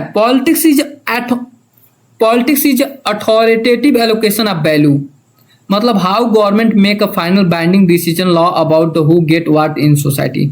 मतलब समझने की कोशिश करिएगा, अथॉरिटेटिव एलोकेशन ऑफ वैल्यू, मतलब इनके अनुसार पॉलिटिक्स क्या है? अथॉरिटेटिव एलोकेशन ऑफ वैल्यू, मतलब एलोकेशन मतलब बांटना, वैल्यू मतलब गुड्स क्या हो सकता है, समझने की कोशिश करना। लॉ ऑर्डर हो सकता है, रोड हो सकता है, ये वैल्यू मतलब ये हो सकते हैं रिसोर्सेज, वैल्यू मतलब रिसोर्स, एलोकेशन और बांटना। अथॉरिटेटिव मतलब ऐसा रिसोर्सेज बांटना जो सब बाइंडिंग हो, सबको मानना पड़े, ठीक है। तो गवर्नमेंट क्या करती है, पॉलिटिक्स क्या करती है, वो ऐसी वैल्यू डिस्ट्रीब्यूट करती है जो सबको मानेगा और उससे समाज की उन्नति होगी। तो मतलब वैल्यू मतलब क्या हो गया, रिसोर्सेज, मतलब लॉ ऑर्डर, रोड बनाना, टैक्स कम बेसी करना, वैल्यू हो गया। एलोकेशन और बांटना, तो क्या करते हैं पॉलिटिक्स का ये क्या कहते हैं, अथॉरिटेटिव एलोकेशन ऑफ वैल्यू, मतलब ऐसी डिसीजन पॉलिटिक्स है जहां पे डिस्ट्रीब्यूट किया जाता है रिसोर्सेस को, लॉ ऑर्डर के फॉर्म में, बहुत सारे फॉर्म हो सकते हैं, टैक्स के फॉर्म में, लोगों समुदायों के बीच में, ठीक है। तो बेसिकली एक चीज अंतर समझिएगा, जो मॉडर्न थिंकर हैं वो सिर्फ पॉलिटिक्स को ये नहीं मान के चलते थे कि पॉलिटिक्स स्टेट का अध्ययन है, स्टेट के जो अंग है उसका अध्ययन है, नहीं, ये उससे ऊपर हटे हैं। क्योंकि वो कहते हैं कि इंसान के विचार का भी अध्ययन करना चाहिए, क्योंकि ह्यूमन बिहेवियर का फोकस ऑन पावर पे भी करते थे। क्योंकि पहले के जो सिर्फ यही मान के चले स्टेट का डिसीजन को ही, अब मान के चले स्टेट मतलब गवर्नमेंट के डिसीजन को ही मान के चलेंगे पॉलिटिक्स। लेकिन भाई गवर्नमेंट को जो बना रहा है उसका भी तो आप व्यू पढ़ोगे, किससे प्रभावित हो रहा है। जैसे हम लोग वोट देते हैं, मीडिया से प्रभावित होकर दे रहे हैं, कास्ट से प्रभावित होकर दे रहे हैं। तो इसका ये जो जब से जैसे पॉलिटिकल साइंस विकास करते जा रहा है तो इसमें ये सिस्टम आई, ठीक है। तो और सारे आप देख सकते हैं, मैक्स वेबर भी दिए हैं। और हमने एक चीज बता दिया, मॉडर्न पॉलिटिकल जो राइटर हैं वो पॉलिटिक्स को थोड़ा सा आगे तक ले गए, ह्यूमन वैल्यू के साथ जोड़े हैं, पॉलिटिकल बिहेवियर के साथ जोड़े हैं, पॉलिटिकल कल्चर के साथ जोड़े हैं। जो आप पहले जो था सिर्फ पॉलिटिकल स्टेट का अध्ययन को ही और गवर्नमेंट का अध्ययन को, ये गवर्नमेंट के ऑर्गन के अध्ययन को ही सिर्फ पॉलिटिक्स कहा जाता था। लेकिन अब पॉलिटिक्स का स्कोप जो है बढ़ के बहुत आगे निकल चुका है। पॉलिटिकल कल्चर, पॉलिटिकल सोशलाइजेशन, इसका भी अध्ययन को भी पॉलिटिक्स कहा जाता है, ठीक है। जैसे हम लोग डेविड ईस्टन का देखें, पॉलिटिक्स का मतलब अथॉरिटेटिव एलोकेशन ऑफ वैल्यू, मतलब समाज में रिसोर्सेस का आवंटन करना और ऐसा बंटवारा करना जो उसको सबको बाइंडिंग हो। यहाँ पे रिसोर्सेज मतलब लॉ ऑर्डर, कानून, टैक्स, रोड बनाना, ठीक है, ऐसा चीज होता है, ठीक है दोस्तों। अब आगे देखते हैं। तो ये देखिएगा दोस्तों, यहाँ पे note traditional thinker only look at institution state government, मतलब जो अभी ऊपर बताया हूँ ट्रेडिशनल जो हैं वो स्टेट गवर्नमेंट को ही अध्ययन को ही पॉलिटिक्स मान सकते हैं उसके ब्रांच को। But modern thinker look at action power struggle behaviour, मतलब गवर्नमेंट का बिहेवियर कैसा है, लोगों का बिहेवियर कैसा है, कौन सा बिहेवियर लोगों को प्रभावित करता है वोट देने में। तो वहां से चेंज हुआ, मतलब एक फॉर्मल इंस्टीट्यूशन से गवर्नमेंट के ब्रांच से स्टेट से शिफ्ट हुआ, मतलब उसका अध्ययन के साथ साथ अब लोगों का बिहेवियर का अध्ययन करना और पावर का अध्ययन करना, स्ट्रगल का अध्ययन करने को भी पॉलिटिक्स कहा जाता है। कैसे वोटिंग होता है इसका भी अध्ययन करने पॉलिटिक्स के अंतर्गत आता है दोस्तों ये बेसिकली हम लोग समझे, ठीक है दोस्तों। अब यहाँ पे हम बात करेंगे what does political science cover, मतलब स्कोप ऑफ पॉलिटिकल साइंस, मतलब पॉलिटिकल साइंस में हम लोग किसका अध्ययन करते हैं, मतलब पॉलिटिकल साइंस में ऐसा क्या क्या क्षेत्र है जिसका हम लोग अध्ययन करते हैं। आइए दोस्तों जान लेते हैं। पहला क्या है, state and the government, how state evolve historically, मतलब हम लोग इसमें पढ़ते हैं पॉलिटिकल साइंस में स्टेट का विकास कैसे है, हाउ गवर्नमेंट रन टूडे, आज गवर्नमेंट कैसे रन करे, how institution can be transfer for the future, मतलब जैसे लेजिस्लेटिव इंस्टीट्यूशन हो गया वो कैसे फ्यूचर में उसको अच्छा बनाया जा सकता है, इसका भी अध्ययन करते हैं। गवर्नमेंट का अध्ययन करना और गवर्नमेंट का जितना ऑर्गन होते हैं उसका अध्ययन करना, ये पॉलिटिक्स का अंदर आता है, ठीक है, ये समझने वाले पॉलिटिकल, ठीक है दोस्तों। और जैसे यहाँ पे देखिएगा पॉलिटिकल आइडिया, मतलब जैसे दूसरा चीज हम लोग पॉलिटिक्स में क्या अध्ययन करते हैं, इसके क्षेत्र में क्या आता है, स्कोप में क्या आता है। पॉलिटिकल आइडिया मतलब concept like democracy, freedom, liberty, equality, justice, sovereignty, socialism, communism, इनका अध्ययन करना, इस पे काम करना भी हम लोग पॉलिटिक्स के स्कोप के अंदर आता है, ठीक है दोस्तों। और फिर देखिए इसका थर्ड स्कोप क्या है, पावर, अथॉरिटेटिव एंड लेजिटिमेसी, मतलब हाउ लीडर गेट पावर, कैसे लीडर पावर पाते हैं, कैसे वोट पाता है, वाई सिटीजन ओबे लॉ, क्यों सिटीजन लॉ को मानेंगे, how public opinion is created, कैसे पब्लिक ओपिनियन क्रिएट होता है, इसका अध्ययन करना और भी पॉलिटिक्स के डायरेक्ट क्षेत्र के अंतर्गत आता है। और दूसरा जो है, जो फोर्थ है वो है human behaviour and dynamic, why people vote for specific party, क्यों लोग वोट देते हैं स्पेसिफिक पार्टी के लिए, how political group work and how pressure group influence the state decision, कैसे प्रेशर ग्रुप डिसीजन करता है, पॉलिटिकल पार्टी का अध्ययन इसके अंदर आता है, प्रेशर ग्रुप आता है, ठीक है दोस्तों। और ठीक है दोस्तों, और यहाँ पे लास्ट में 3 ऑर्गन ऑफ स्टेट भी आते हैं, जो 3 ऑर्गन मतलब लेजिस्लेटिव, एग्जीक्यूटिव, जुडिशरी, ये तीनों गवर्नमेंट का अध्ययन भी पॉलिटिक्स के अंदर आता है, क्षेत्र के अंदर आता है अध्ययन, ठीक है। अब यहाँ पे जैसे legislative body that draft pass the law, ठीक है, executive body that enforce administrated law, ठीक है, judiciary the court that interpret the law and protect the constitution, deliver justice, okay दोस्तों। वर्ल्ड ऑफ, अब ठीक है, और इसके इसी के क्षेत्र अंतर्गत जो पॉलिटिक्स के अंतर्गत हम लोग ये भी अध्ययन करते हैं कि वर्ल्ड अफेयर क्या होता है, मतलब इसका स्कोप में आता है ट्रीटी बिटवीन 2 नेशन, ये भी आता है, फॉरेन पॉलिसी भी आती है, and international body like United Nation, World Trade Organisation हो गया, ये सारे पॉलिटिकल के स्कोप हैं, इसके अंदर आता है, इसके अंदर हम लोग ये पढ़ते हैं। और फिर ठीक है दोस्तों, ये बेसिकली हम लोग पढ़ते हैं। तो दोस्तों हम लोग ये चीज समझ गए कि इसका स्कोप क्या है, स्टेट का अध्ययन करना, स्टेट के ऑर्गन का अध्ययन करना, गवर्नमेंट का अध्ययन करना, फॉरेन रिलेशन का अध्ययन करना, ठीक है, जुडिशरी का अध्ययन करना, सब पॉलिटिक्स के अंतर्गत आता है, ठीक है दोस्तों। तो स्कोप हम लोग समझ गए, दायरा क्या है, इसका क्षेत्र क्या है। अब हम लोग बात करेंगे कि नेचर ऑफ पॉलिटिकल साइंस क्या होता है।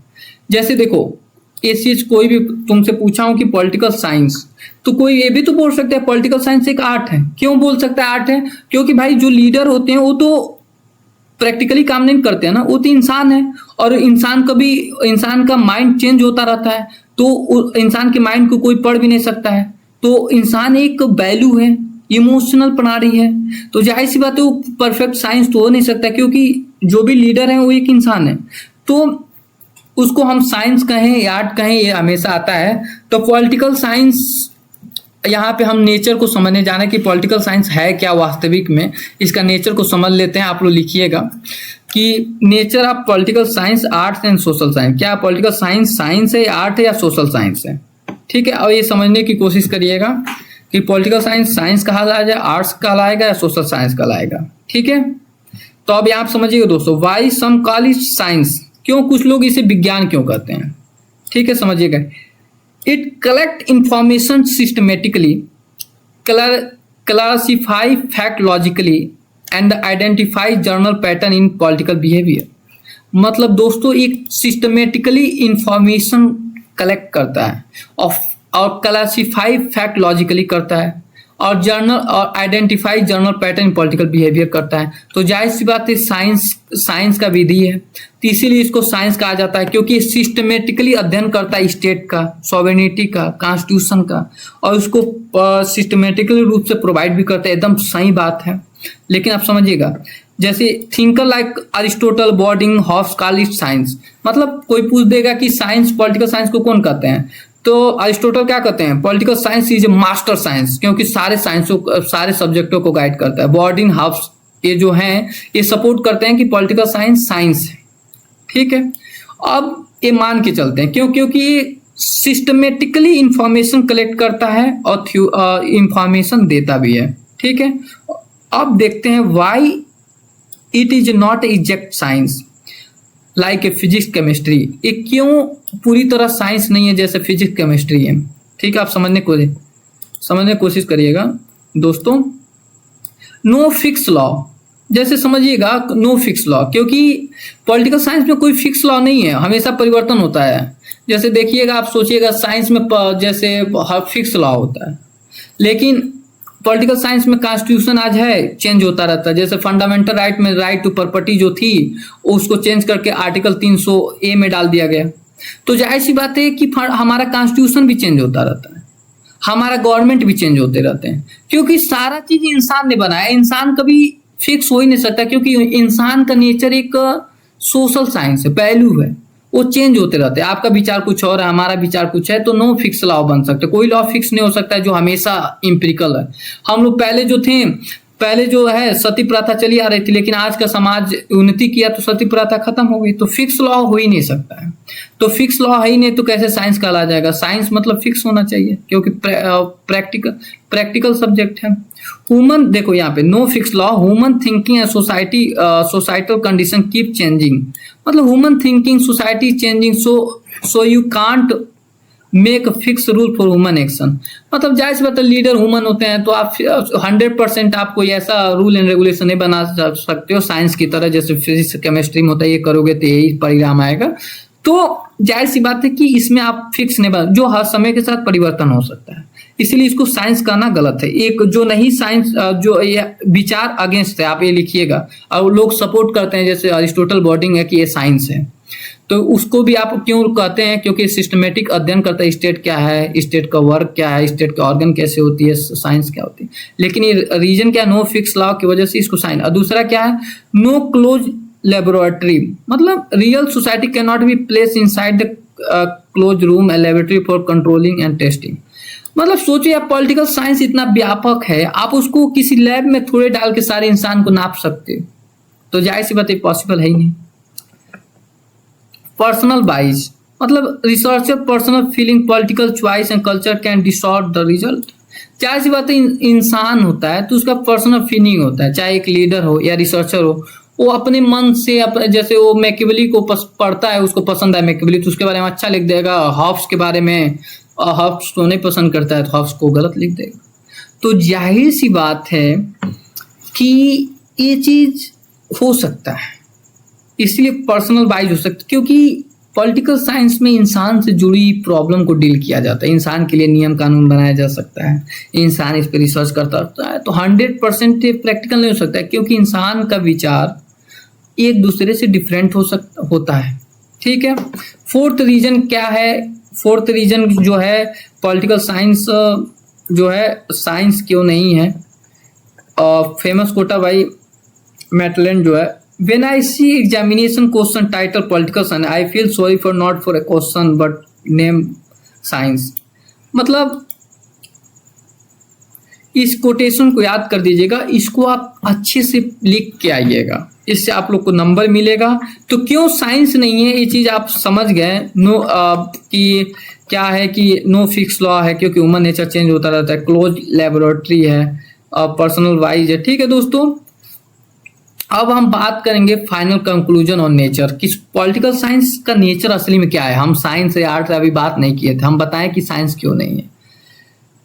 तो ये चीज आर्ट्स, पॉलिटिकल साइंस अब पूरी तरह आर्ट्स भी नहीं है, क्योंकि पॉलिटिकल साइंस आर्ट्स इसलिए नहीं है क्योंकि आर्ट्स का मतलब स्किल, लेकिन उसमें कुछ साइंटिफिक स्टडी भी तो किया जाता है स्टेट के फंक्शन का और स्किल, लेकिन स्किल तो है ही है पॉलिटिक्स में, क्योंकि स्किल के दम पे ही तो एक लीडर जो है स्टेट को मैनेज करता है, पॉलिसी बनाता है। मोदी जी का स्किल ही न है, लगातार तीसरी बार प्रदेश का प्रधानमंत्री बन रहे हैं। तो स्किल है, और आर्ट्स का मतलब स्किल होता है, लेकिन पूरी तरह साइंस भी तो है। तो आप देखिए इसका final conclusion on nature, political science का असली नेचर क्या है। ये social science, it is a flexible positive social science that study dynamic human society. मतलब पॉलिटिकल साइंस जो है वो सोशल साइंस है, इसीलिए इसको साइंस में नहीं रखा गया। इट इज ए फ्लेक्सिबल है, जो चेंज होता रहता है, positive social science that study dynamic human society. मतलब ये सोशल साइंस क्या होता है, डायनेमिक ह्यूमन सोसाइटी का स्टडी करता है। इसको तो असली में पॉलिटिकल साइंस को किस कैटेगरी में रखा जाता है, सोशल साइंस में, क्योंकि उसमें इंसान की डिसीजन का अध्ययन किया जाता है। क्योंकि पॉलिटिक्स क्या है, एक डिसीजन है, कलेक्टिव डिसीजन, उसमें इंसान डिसीजन लेता है और इंसान के लिए लेता है। तो इसको सोशल साइंस करना उचित होगा, ना कि आप इंसान के अंदर किस भाव से पॉलिसी बना रहे उसको आप जान लोगे, नहीं जान पाओगे, किसी भी मेजरमेंट से नहीं जान सकते हो आप। दूसरा, ये प्रैक्टिकल आर्ट, ये टीच प्रैक्टिकल स्किल। मतलब मैं बात किया हूँ, ये साइंस है, इसका जो नेचर जो है एक सोशल साइंस का है, एक प्रैक्टिकल आर्ट भी है। ये टीच प्रैक्टिकल स्किल, मतलब देख, और how to govern well, make effective law, handle diplomacy with other nation. मतलब ये टीच करता है प्रैक्टिकल स्किल, जिसके द्वारा लीडर क्या कर सकता है, गवर्न अच्छे से कर सकता है, इफेक्टिव लॉ बना सकता है, और दूसरे देश से, जैसे मोदी जी बातचीत करते हैं, जो इटली की जो लीडर हैं उनको मेलोडी टॉफी खिला के मेलोनी को क्या किए, अपना बहुत बड़ा डॉक्यूमेंट साइन करवा लिया। मतलब छोटे उपहार में बड़ा काम करवा लिया। को इतना बड़ा डिप्लोमेसी कौन कर सकता है भाई, मोदी जी कर सकते हैं। मतलब छोटे से टॉफी में इतने बड़े देश के साथ अच्छा व्यवहार बना लिए, बहुत बड़ी बात होती है, कोई लाखों करोड़ खर्चा करके नहीं बना पाता। इटली से हम लोग का अच्छा व्यवहार बन गया, तो ये डिप्लोमेसी होती है। तो एक प्रैक्टिकल स्किल के द्वारा ही पॉसिबल हो सकता है। तो क्या फाइनल कंक्लूजन क्या है कि पॉलिटिकल साइंस क्या है, सोशल साइंस है, ना कि पूरी तरह साइंस है। क्योंकि सोशल साइंस इसलिए कि साइंस पूरी तरह नहीं है, क्योंकि इंसान से डील करना रहता है इसको, जो इंसान का नेचर परिवर्तनशील है। और दूसरा प्रैक्टिकल आर्ट है, क्योंकि ये स्किल है, लीडर एक अपनी स्किल के द्वारा ही गवर्नमेंट करते हैं, स्टेट क्राफ्ट को मैनेज करते हैं। ओके दोस्तों, तो आपको समझ आ गया होगा कि पॉलिटिकल साइंस एक सोशल साइंस भी है, मतलब साइंस भी है, सिस्टमेटिक स्टडी प्रोवाइड करता है। ह्यूमन सोसाइटी में जो चेंजिंग आती है वो सिस्टमेटिक नॉलेज प्रोवाइड करता है, और प्रैक्टिकल आर्ट है, जो चेंजिंग आती है उसको कैसे मैनेज करना है ये सिखाता है भी है। तो पॉलिटिकल साइंस एक आर्ट भी है और सोशल साइंस भी है। ओके दोस्तों, अब बात करते हैं why should be study political science. हम importance for even political science का इंपॉर्टेंस क्यों है, ये बहुत जरूरी है समझने की दोस्तों, कि हमें क्यों पॉलिटिकल साइंस पढ़ना चाहिए।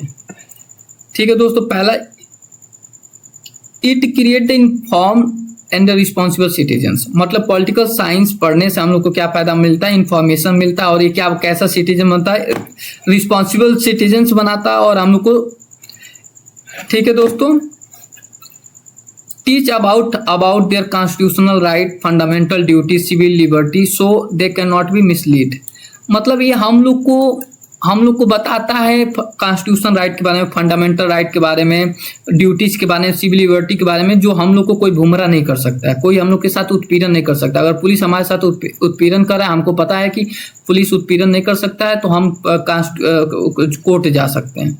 24 घंटे के अंदर हम अगर कोई सजा की, हमको पुलिस बंदी बने तो मजिस्ट्रेट के सामने पेश करना रहेगा। अगर नहीं करता है तो हम जाके हैवी कॉर्पस मैंडेमस के तहत हम सुप्रीम कोर्ट में कंप्लेन कर सकते हैं, जिसकी वजह से पुलिस को सजा मिल सकती है। तो ये हमको पॉलिटिकल साइंस बताता है इज्जत की जिंदगी कैसी जीनी है, हम लोग को बताता है कि कॉन्स्टिट्यूशन राइट क्या है, फंडामेंटल ड्यूटीज क्या है, हमको रिस्पॉन्सिबल सिटीजन्स बनाता है, इन्फॉर्म करता है जो हमारे जिंदगी जीने में आवश्यकता। ये लिखिएगा आप ये चीज। दूसरा इसका इंपॉर्टेंस क्या है, एक्सप्लेन हाउ गवर्नमेंट वर्क, ये गवर्नमेंट कैसा वर्क करता है इसे हम लोग को एक्सप्लेन करता है। So how law are created, how tax are utilise, हमको बताता है कि लॉ कैसे क्रिएट हो रहा है, हाउ टैक्स आर यूटिलाइज हो रहा है, हाउ एडमिनिस्ट्रेटिव डिपार्टमेंट फंक्शन, कैसे एडमिनिस्ट्रेटिव डिपार्टमेंट फंक्शन करती है, ये चीज हम लोग को सिखाता है वो। ठीक है। Third, protect democracy, prevent the tyranny, मतलब ये जो पॉलिटिक्स है डेमोक्रेसी को प्रमोट करता है, टायरनी को प्रिवेंट करता है। टायरनी मतलब क्या होता है कि कोई लीडर जो है अपने इंटरेस्ट में काम करता है, मतलब राजा जो है अपने इंटरेस्ट में काम करने लगे, ना कि लोगों के हित में, इसी को टायरनी कहते हैं। तो इसीलिए वो क्या करता है, हम लोग को जब हम लोग को अपने सिविल राइट के बारे में ज्ञान देगा तो जाहिर सी बात है हम लोग डेमोक्रेसी को प्रमोट करेंगे और टायरनी को प्रमोट नहीं करेंगे। तो इसीलिए build critical awareness among the citizen to keep check on the government power so leader do not turn into dictator, मतलब हम लोग को सही नॉलेज प्रोवाइड करता है कैसा गवर्नमेंट होना चाहिए, क्या इस समय गवर्नमेंट की स्थिति है, जिससे गवर्नमेंट को अकाउंटेबल बना सके कि गवर्नमेंट अपनी मनमानी ना कर सके। तो ये हमें पॉलिटिकल साइंस पढ़ने से समझ आती है। ठीक है दोस्तों। चौथा जो है ट्रेन फ्यूचर लीडर, मतलब ये हम लोग फ्यूचर लीडर जो होते हैं इससे पढ़ने से उनको मदद मिलती है, एडमिनिस्ट्रेटर को भी मिलता है, प्रोफेशनल को भी मिलता है। Give essential functional knowledge to citizen, administrator and the policy maker to manage public affair efficiently, मतलब पब्लिक अफेयर मैनेज करने के लिए एसेंशियल नॉलेज जो होता है कैसे मैनेज करना चाहिए पॉलिटिकल साइंस पढ़ने से उन लोग को मिलता है। Teach value of liberty justice equality, मतलब ये बताता है value of liberty justice equality, help us understand how peacefully social change can be brought up about without violation, और ये हमको ये भी बताता है कैसे बहुत बड़ा काम किया जा सकता है बिना लड़ाई झगड़े से। जैसे महात्मा गांधी ने कैसे देश को आज़ाद करवा दिया नॉन वायलेंस के आधार पे।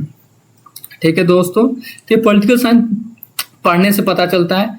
लास्ट जो है promote global understanding peace, help citizens understand the international problem, foreign relation and way to resolve dispute peacefully, मतलब पॉलिटिकल साइंस पढ़ने से सिटीजन्स को अवेयर करता है कि समझे इंटरनेशनल प्रॉब्लम क्या है, फॉरेन रिलेशन क्या है, और उस प्रॉब्लम को कैसे दूर किया जा सकता है जिससे देश में शांति, एक दूसरे देश के साथ शांति व्यवस्था बने रहे, जिससे कोई दूसरा वर्ल्ड वार ना हो, फर्स्ट वर्ल्ड वार जैसे ना हो जिसमें लाखों लोग की जान जाए। ठीक है दोस्तों, ये बात हो गई कि importance for everyone, why should be study the political science, तो इम्पोर्टेंट फॉर एवरीवन हो गया, पॉलिटिकल साइंस पढ़ने का फायदा क्या है दोस्तों। Political relation with other subject, मतलब पॉलिटिकल साइंस का रिलेशन क्या है अदर सब्जेक्ट के द्वारा, ये आ जाता है। कोई पूछेगा political science as social science, political science का रिलेशन क्या है हिस्ट्री के साथ, तो समझने की चीज़ है, मैं बहुत जल्दी में ख़त्म करने की कोशिश करूँगा। Relation of political science with other subject, तो ठीक है देखो, तो पॉलिटिकल सब्जेक्ट का संबंध जो है हिस्ट्री के साथ कैसा है देखिएगा दोस्तों। हिस्ट्री जो vast warehouse of the past event, war revolution political institution, political science can not be construct theory in the vacuum, it use history fact as is raw material empirical data, मतलब समझने की कोशिश करिएगा दोस्तों। जैसे history में कोई policy बनाया है तो इस समय जो लीडर है जाहिर सी बात जाके उस पॉलिसी को पढ़ता है, तब जाके कोई डिसीजन लेता है, डायरेक्ट कोई अनजाने पॉलिसी नहीं बना देता है, तो जाहिर सी बात हिस्ट्री की हेल्प लेता है। उसी प्रकार जो लीडर डिसीजन इस समय लेते हैं वही जाके हिस्ट्री बनता है। तो इसीलिए ये दोनों एक दूसरे से इंटरकनेक्टेड है, ये चीज समझते चलिएगा पॉलिटिकल साइंस। इसीलिए conversely all political action and the law pass today and the treaty sign today will become history of tomorrow, जो भी आज साइन हो रहा है, लॉ बन रहा है, वो आपका हिस्ट्री तुम्हारो बन जाएगा। तो हिस्ट्री का संबंध क्या समझिएगा, फेमस कोटा समझिएगा क्या है, ये सीली के अनुसार ये लिखिएगा जरूर, history without political science has no fruit, a political science without history has no root, मतलब समझने की कोशिश करिएगा। Without political science history is a just a dead story of date yielding no theoretical fruit. Without history, political science no factual root to stand on. Politics को factual root कौन देता है? ये हिस्ट्री देता है, क्योंकि सोचिए 158 कॉन्स्टिट्यूशन का अध्ययन कौन किए थे? अरिस्टोटल ने किया था। तो हिस्ट्री पॉलिटिकल दोनों एक दूसरे को पूरक हैं, दोनों एक दूसरे को हेल्प करते हैं। पॉलिटिक्स में लिया हुआ डिसीजन वही हिस्ट्री बनता है, और उसी हिस्ट्री के डिसीजन को देख के फ्यूचर आने वाले जनरेशन डिसीजन लेते हैं क्या गलत है क्या सही है। ठीक है दोस्तों, एक ये भी समझ लीजिएगा, history is a past politics, the present politics became instant history. मतलब ये कोटेशन है, ये समझ लीजिएगा, आप लिखेंगे पेपर में तो फायदा करेगा। ठीक है दोस्तों, अब थोड़ा सा कोड डिफरेंस देख लेते हैं दोस्तों। Core difference, history is A descriptive record what happen in the exact Chronicle है सीक्वेंस। पॉलिटिकल क्या है? हिस्ट्री इज ए डिस्क्रिप्टिव है, वर्णनात्मक है। वो क्या करता है? रिकॉर्ड करता है जो पास्ट में क्रॉनिकल ऑर्डर में जो पास्ट में हुआ है। Political science is analytical and normative, evaluate why it happen, whether it was good या bad, what ought to be. मतलब ये जो भी कुछ हुआ है उसको क्रॉनिकल ऑर्डर में नोट करता है हिस्ट्री। लेकिन पॉलिटिकल साइंस क्या करता है? ये क्यों हुआ, इससे फायदा या गलत है, इसको कैसे सुधारा जा सकता है, ये पॉलिटिकल साइंस करता है, क्योंकि पॉलिटिकल साइंस डिसीजन लेता है। ठीक है दोस्तों, इसमें कैसे इसको सही किया जा सकता है पुराने चीजों को। ठीक है दोस्तों, अब पॉलिटिकल इकोनॉमिक्स का क्या रिलेशन है, तो जाहिर सी बात है समझने की कोशिश करिएगा, मैं बता देता हूं, इसको आप लोग पढ़ लीजिएगा। देखिए, survival and stability of any government depend on its economics, wealth, employment, foods industry. Major political revolution such a French Russian revolution happened due to economic inequality and poverty. तो जाहिर सी बात है कोई स्टेट या लीडर तभी survive कर पाएगा जब देश प्रगतिशील है और इकोनॉमिक व्यवस्था अच्छी है। अगर इकोनॉमिक व्यवस्था अच्छी नहीं है तो जाहिर सी बात है वार होगा, जैसे फ्रेंच रिवोल्यूशन हुआ, रशिया रिवोल्यूशन हुआ, क्योंकि इकोनॉमिक इनइक्वालिटी थी। इसीलिए economic can not function without A state, क्योंकि स्टेट के बिना इकोनॉमी फंक्शन नहीं कर सकते। क्यों? क्योंकि state created the currency, collect the tax, regulate the market, protect the private property, pass the labour law and control trade.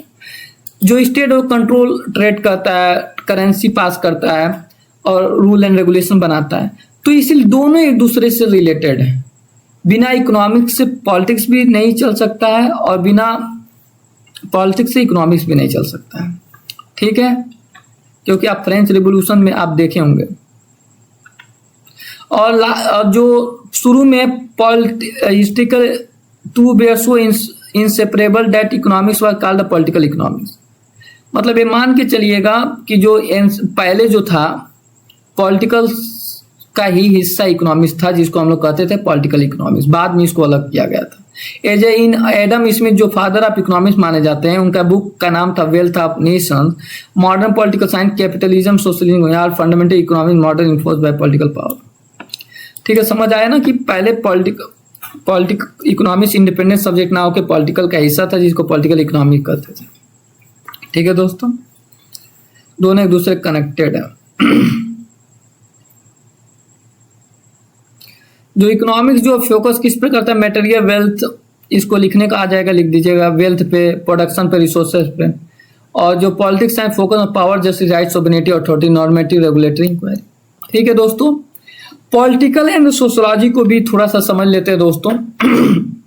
समझिएगा, sociology is a mother of all social science, study society as whole. मतलब society का पूरा व्यापक रूप का अध्ययन society करता है, स्टडी ऑफ सोसाइटी, इसी को सोशोलॉजी कहते हैं। Since state is institution created with in the society. मतलब स्टेट जो है एक सोसाइटी, मतलब स्टेट मतलब आप मान सकते हो गवर्नमेंट या पॉलिटिक्स जो है वो किसके अंदर रन करता है? सोसाइटी के अंदर।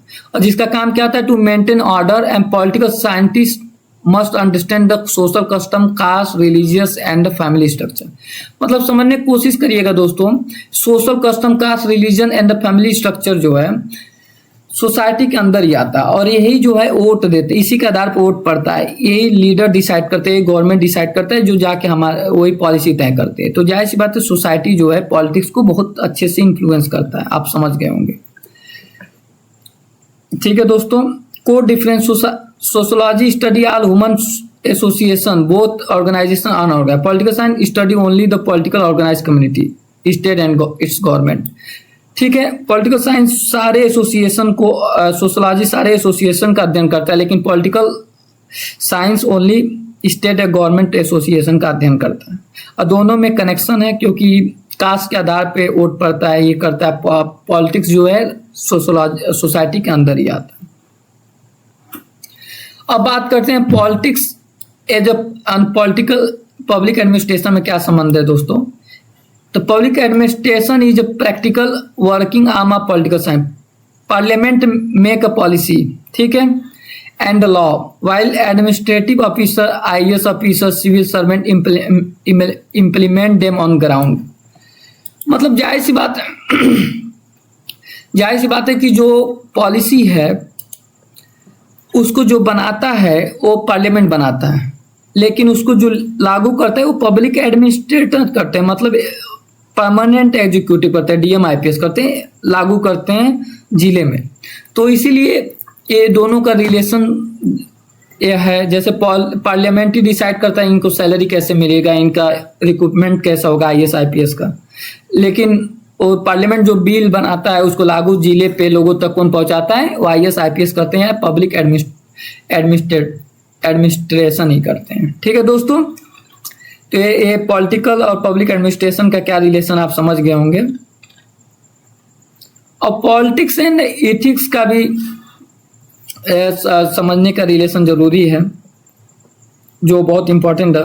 पॉलिटिक्स एंड एथिक्स का both field aim at human goodness, social welfare. मतलब दोनों जो पॉलिटिकल साइंस एथिक्स का एम है कि human goodness and social welfare हो, मतलब समाज का भला हो, दोनों का एम है।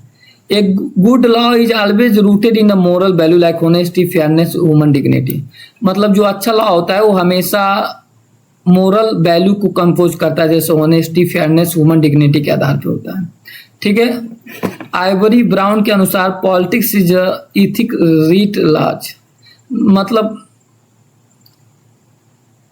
राजनीतिक एक बड़े रूप में नैतिकता है, राजनीतिक बड़े रूप में नैतिकता है। एक किसने बोला था, politics is ethic writ large. ठीक है, महात्मा गांधी के अनुसार, जो महात्मा गांधी क्या बोलते हैं, what is Morli wrong can not be politically right. मतलब जो इथिकली नहीं है वो पॉलिटिकली राइट नहीं हो सकता। महात्मा गांधी पॉलिटिक्स और एथिक्स को एक साथ लेके चलते हैं। मैकियावेली जो है वो रियल पॉलिटिक्स की बात किए थे, बोले थे कि जो भी राज्य के लिए अच्छा हो, मतलब देश की उन्नति के लिए अच्छा हो, वही करो, और चाहे उसमें इथिक्स को, मोरालिटी को स्टेट के फंक्शन से अलग कर दो। ठीक है, separation of ethics from the state, ये मान के चलते थे रिलीजन को। ये कहते थे कि आप जो भी गलत सही करो, लेकिन स्टेट की यूनिटी होनी चाहिए। मैकियावेली का मानना है, रियलिस्टिक थी, इनको फादर ऑफ रेनेसा कहा जाता है, फादर ऑफ।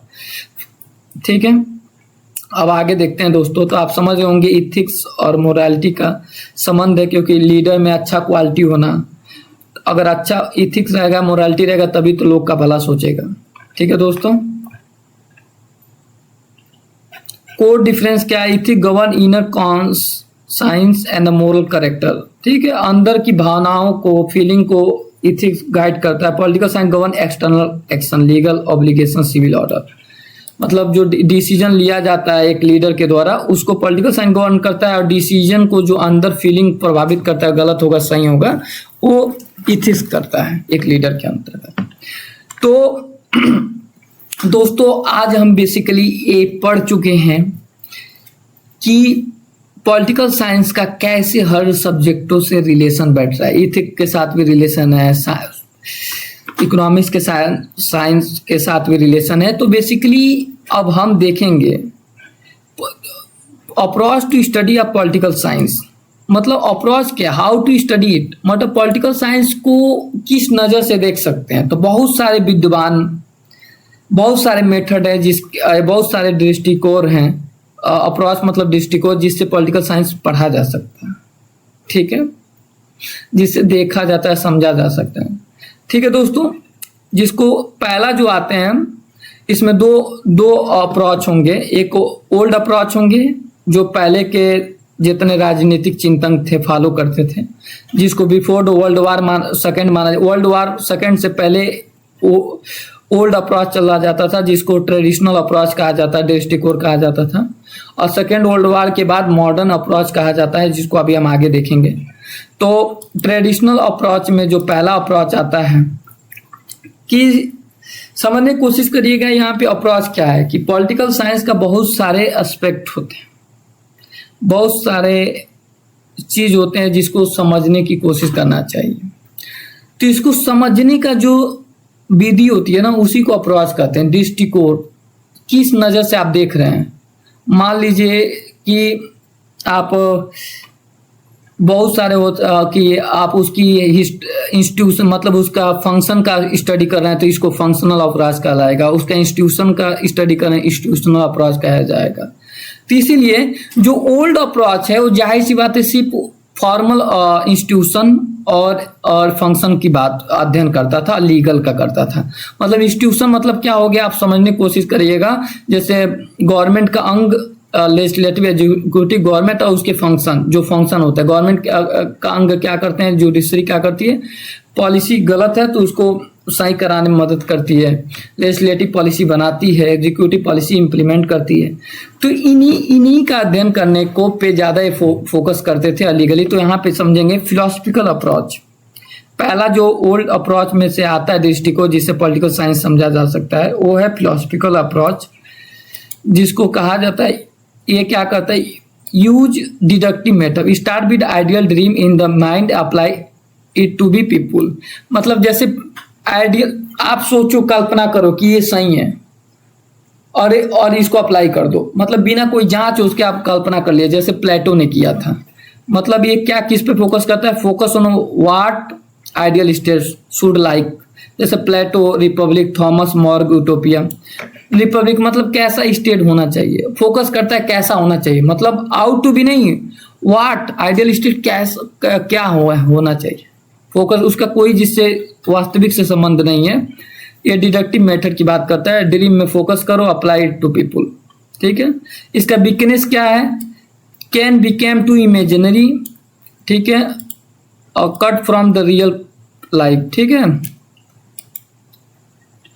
ठीक है। अब हिस्ट्रिकल अप्रोच जो आता है, यूज हिस्ट्रिकल अप्रोच को ही फॉलो जो किए थे अरिस्टोटल किए थे, use inductive method, study past and event to understand how today system were board.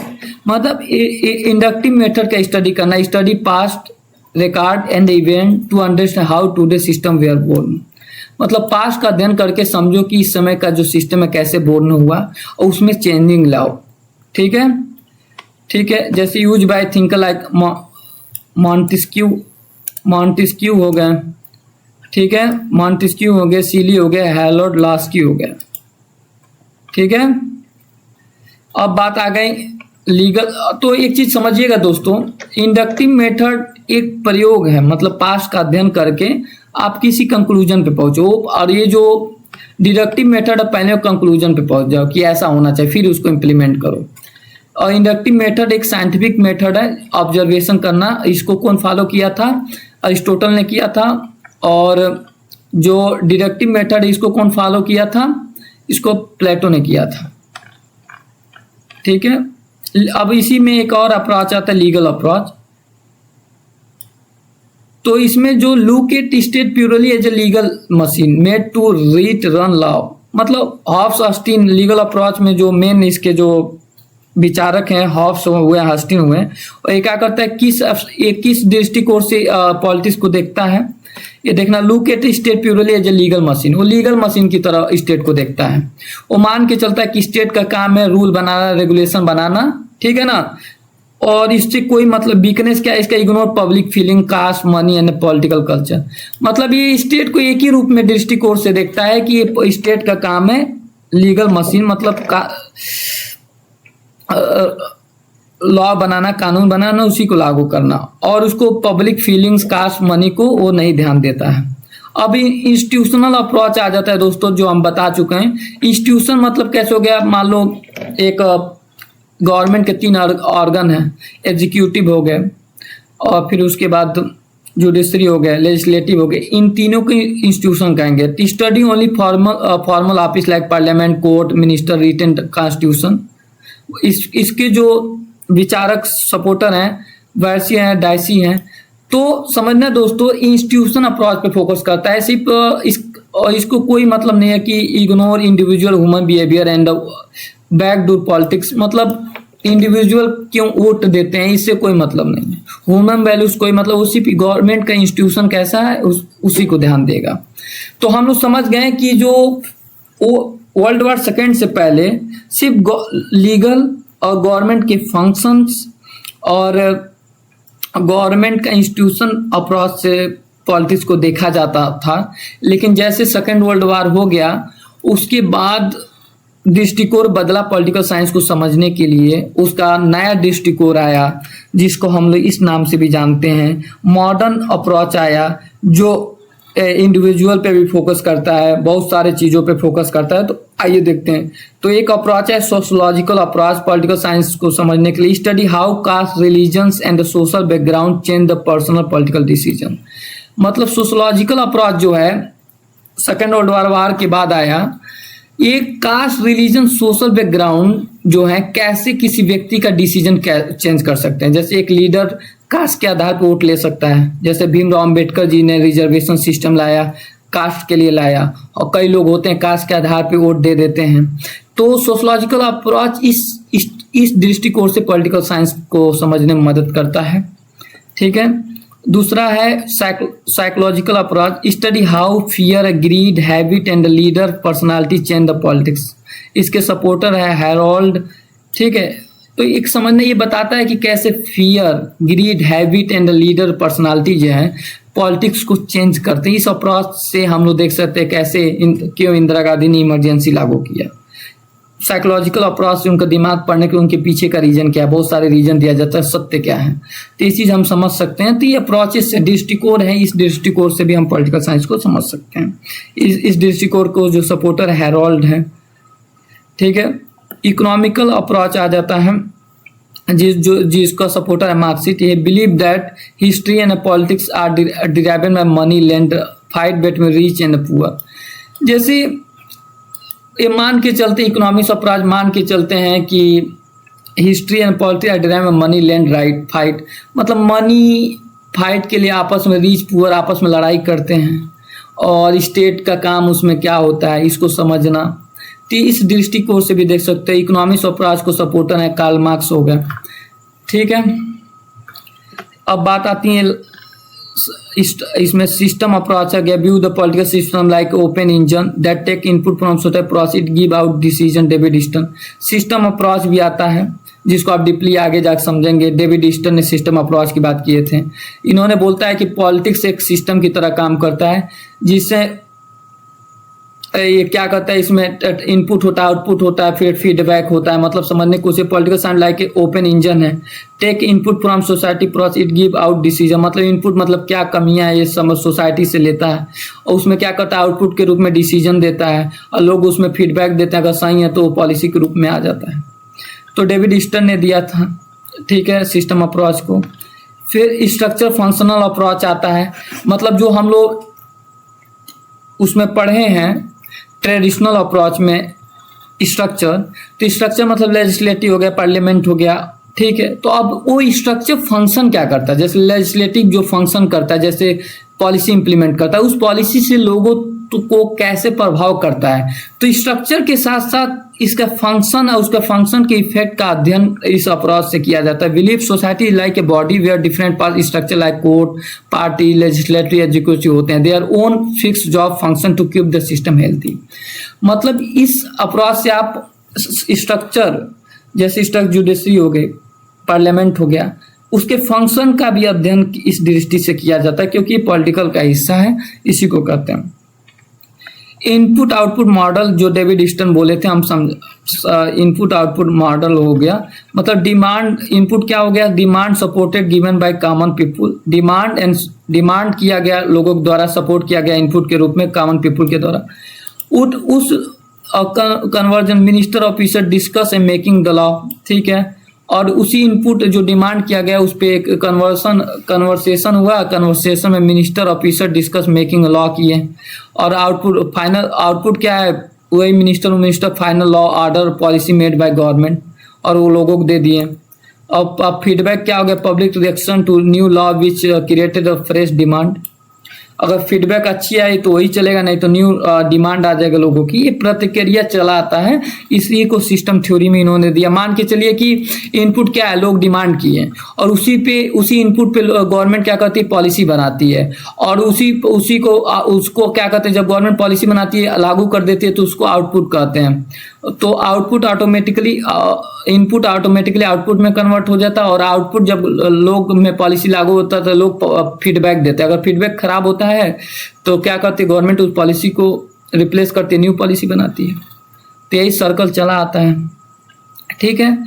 ये समझना, ये farmer demand high crop price input, parliament debated, conversation, pass new agriculture bill, if farmer protest celebrate it became a new feedback। ठीक है, ये समझने वाली चीज example में जो अभी एग्जाम्पल में समझाया हूँ, ठीक है।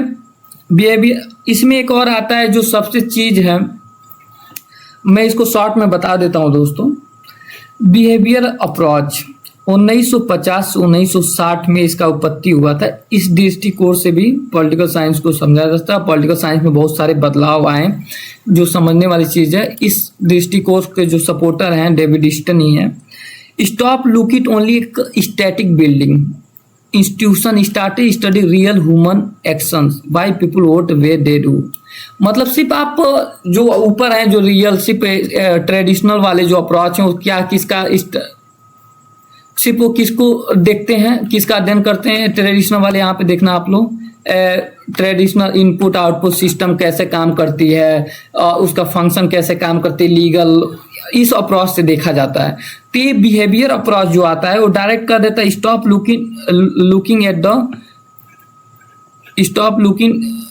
Looking at the only static building institution and started studying real human action. मतलब इंसान का भी तो विचारों का अध्ययन करो, क्यों पीपुल वोट देता है, क्यों इस कास्ट के आधार पे देता है, किसके आधार पे देता है। तो फर्स्ट टाइम हुम ऑर्डिनरी मैन को स्थान जो दिया था वो बिहेवियर अप्रोच दिया था, वो इंसान के बिहेवियर का अध्ययन करने की बात किया था, ना किसी पर गवर्नमेंट की इंस्टीट्यूशन या फंक्शन के या लीगल एक्शन के गवर्नमेंट के। इस दृष्टिकोण से पॉलिटिकल साइंस में किया था जो बहुत बड़ा बदलाव लेकर आया था, ठीक है दोस्तों। और डेविड ईस्टन इसके संस्थापक में से एक है, जिसको डेविड ईस्टन को 8 मेन रूल कहा जाता है। इनको फादर ऑफ पोस्ट बिहेवियरलिज्म भी कहा जाता है, जिसमें डेविड ईस्टन के 8 मेन रूल थे। इन्होंने ये बिहेवियरलिज्म का मतलब ये था कि इंसान के बिहेवियर का भी अध्ययन इंक्लूड करो, जो पहले ऑर्डिनरी मैन का भी बिहेवियर का अध्ययन करो, पॉलिटिकल कल्चर को भी अध्ययन करो। ये जो पहले नहीं था दृष्टिकोण में, इसने चेंज लाया पूरे पॉलिटिकल साइंस के अध्ययन के क्षेत्र में। तो डेविड ईस्टन ने 8 मेन रूल दिया बिहेवियरलिज्म में, जो ऐसे था। पहला जो रूल था रेगुलरिटी, मतलब finding common pattern in how people act politically, मतलब फाइंडिंग सारे लोगों के बीच में एक कॉमन पैटर्न पाओ कि पीपल कैसे एक्टिवली पार्टिसिपेट करते हैं, मतलब finding common pattern in how people act politically, पहला, ठीक है। Verification, checking every theory with real fact and proof, ठीक है दोस्तों। एवरी थ्योरी को फैक्ट के साथ मतलब साइंस के साथ मतलब चेक करो कि every theory with real fact and proof के साथ उसको प्रयोग करो। तीसरा technique, using modern tools like survey and the question Nair, मतलब क्वेश्चन नायर सर्वे के द्वारा नॉलेज कलेक्ट करो, ना कि घर बैठे सिर्फ रियलिस्ट में। Quantification, writing finding in clear number table percentage, मतलब क्वांटिफिकेशन करो, जो पाए हो उसको अच्छे से राइटिंग करो, उसको अच्छे से करो जो इंक्वायरी की हो, ठीक है। Value, a researcher must stay neutral not added personal like skill dislike, मतलब उसको न्यूट्रल होना चाहिए, वैल्यू फ्री होना चाहिए, उसको एकदम फैक्ट के आधार पर काम करना चाहिए। सिस्टेमेटिसाइजेशन, टाइंग रिसर्च निस्टली टू थ्योरी, ठीक है। और यहाँ पे pure science, focus on finding basic scientific rule first, मतलब साइंस का रूल फर्स्ट फॉलो करो, ठीक है। Integration, linking politics with psychology and sociology, ठीक है। तो ये चीज आप, ये जो इनका 8 रूल था आप लोग देख चुके होंगे। तो मैं बेसिकली दोस्तों यहाँ पे बात करेंगे कि ये सिर्फ साइंस पे फोकस करते थे कि साइंस रिसर्चर जो एकदम साइंटिफिक, मतलब रिसर्च को क्या क्या करना चाहिए, एकदम साइंटिफिक मेथड फॉलो करना चाहिए। और इन्होंने वैल्यू न्यूट्रल की बात किया, लेकिन सोचो यार, एक रिसर्चर भी तो इंसान है, वो कैसे वैल्यू न्यूट्रल हो सकता है? और एक गवर्नमेंट जो है वो कैसे वैल्यू न्यूट्रल हो सकता है? क्योंकि उसको पॉलिसी बनाना किसके लिए? गवर्नमेंट के लिए बनाना है, इंसानों के लिए बनाना है। जो इंसान जो है इमोशनल होता है, वो उसका विचार चेंज होता रहता है। तो अगर वैल्यू न्यूट्रल होकर एकदम मशीन की तरह सोच, इंसान को लेके अगर पॉलिसी बनाओगे तो अच्छा नहीं हो पाएगा ना। इसलिए बिहेवियर जो एवोल्यूशन आया था, रिवोल्यूशन आया था, वो खत्म हो गया। ठीक है दोस्तों, इसलिए इसी में डेविड स्टर्न ने इसको चेंज किया और उसके जगह पे पोस्ट बिहेवियर अप्रोच लेकर आया। तो देखो इसका वीकनेस देख सकते हो आप लोग। Weakness, got loss in too much math chart and number, मतलब सिर्फ मैथ चार्ट पे कर रहे हो, लेकिन असली में तो इंसान से डील करना है, तो आप मैथ चार्ट मनी नंबर पे क्यों फोकस करो? Cost lot of money, ignore real crisis like war, poverty.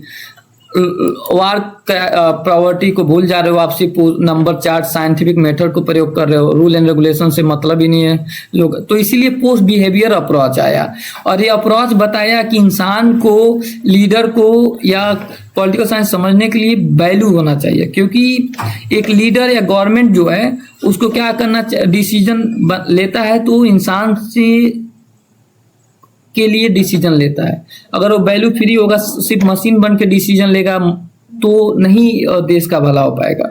उसको वैल्यू को पोस्ट बिहेवियर अप्रोच ने दोबारा पॉलिटिकल साइंस के क्षेत्र में लेकर आया, जिसको स्टार्टेड जो किया था लेट 1960 में हुआ था, started by David Stern to fix the mistake of behaviouralism, जो सिर्फ साइंस मेथड पे फोकस करता था। जिसके, ठीक है, main motto relevance and actions, ठीक है, मोटो था। Don't just sit and make number chart, मतलब आप सिर्फ एक रिसर्च मत करो, एकदम फॉलो के उसको इम्प्लीमेंट भी करो जिससे लोगों का भला हो। Sustain must come before technique, मतलब रूल एंड रेगुलेशन आना चाहिए जिससे लोगों का विकास हो। ये नहीं कि सिर्फ प्रोसीजर फॉलो करते रहो, जो बिहेवियरलिस्ट फॉलो करते थे।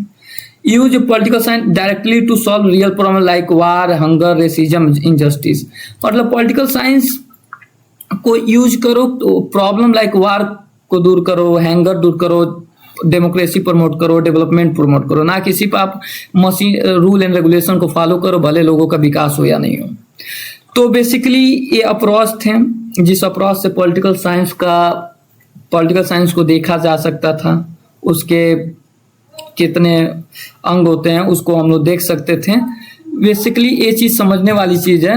अब हम बात करेंगे दोस्तों कि method of studying political science, मतलब इतनी अप्रोच हैं, इस अप्रोच से हम पॉलिटिकल साइंस को देख सकते हैं।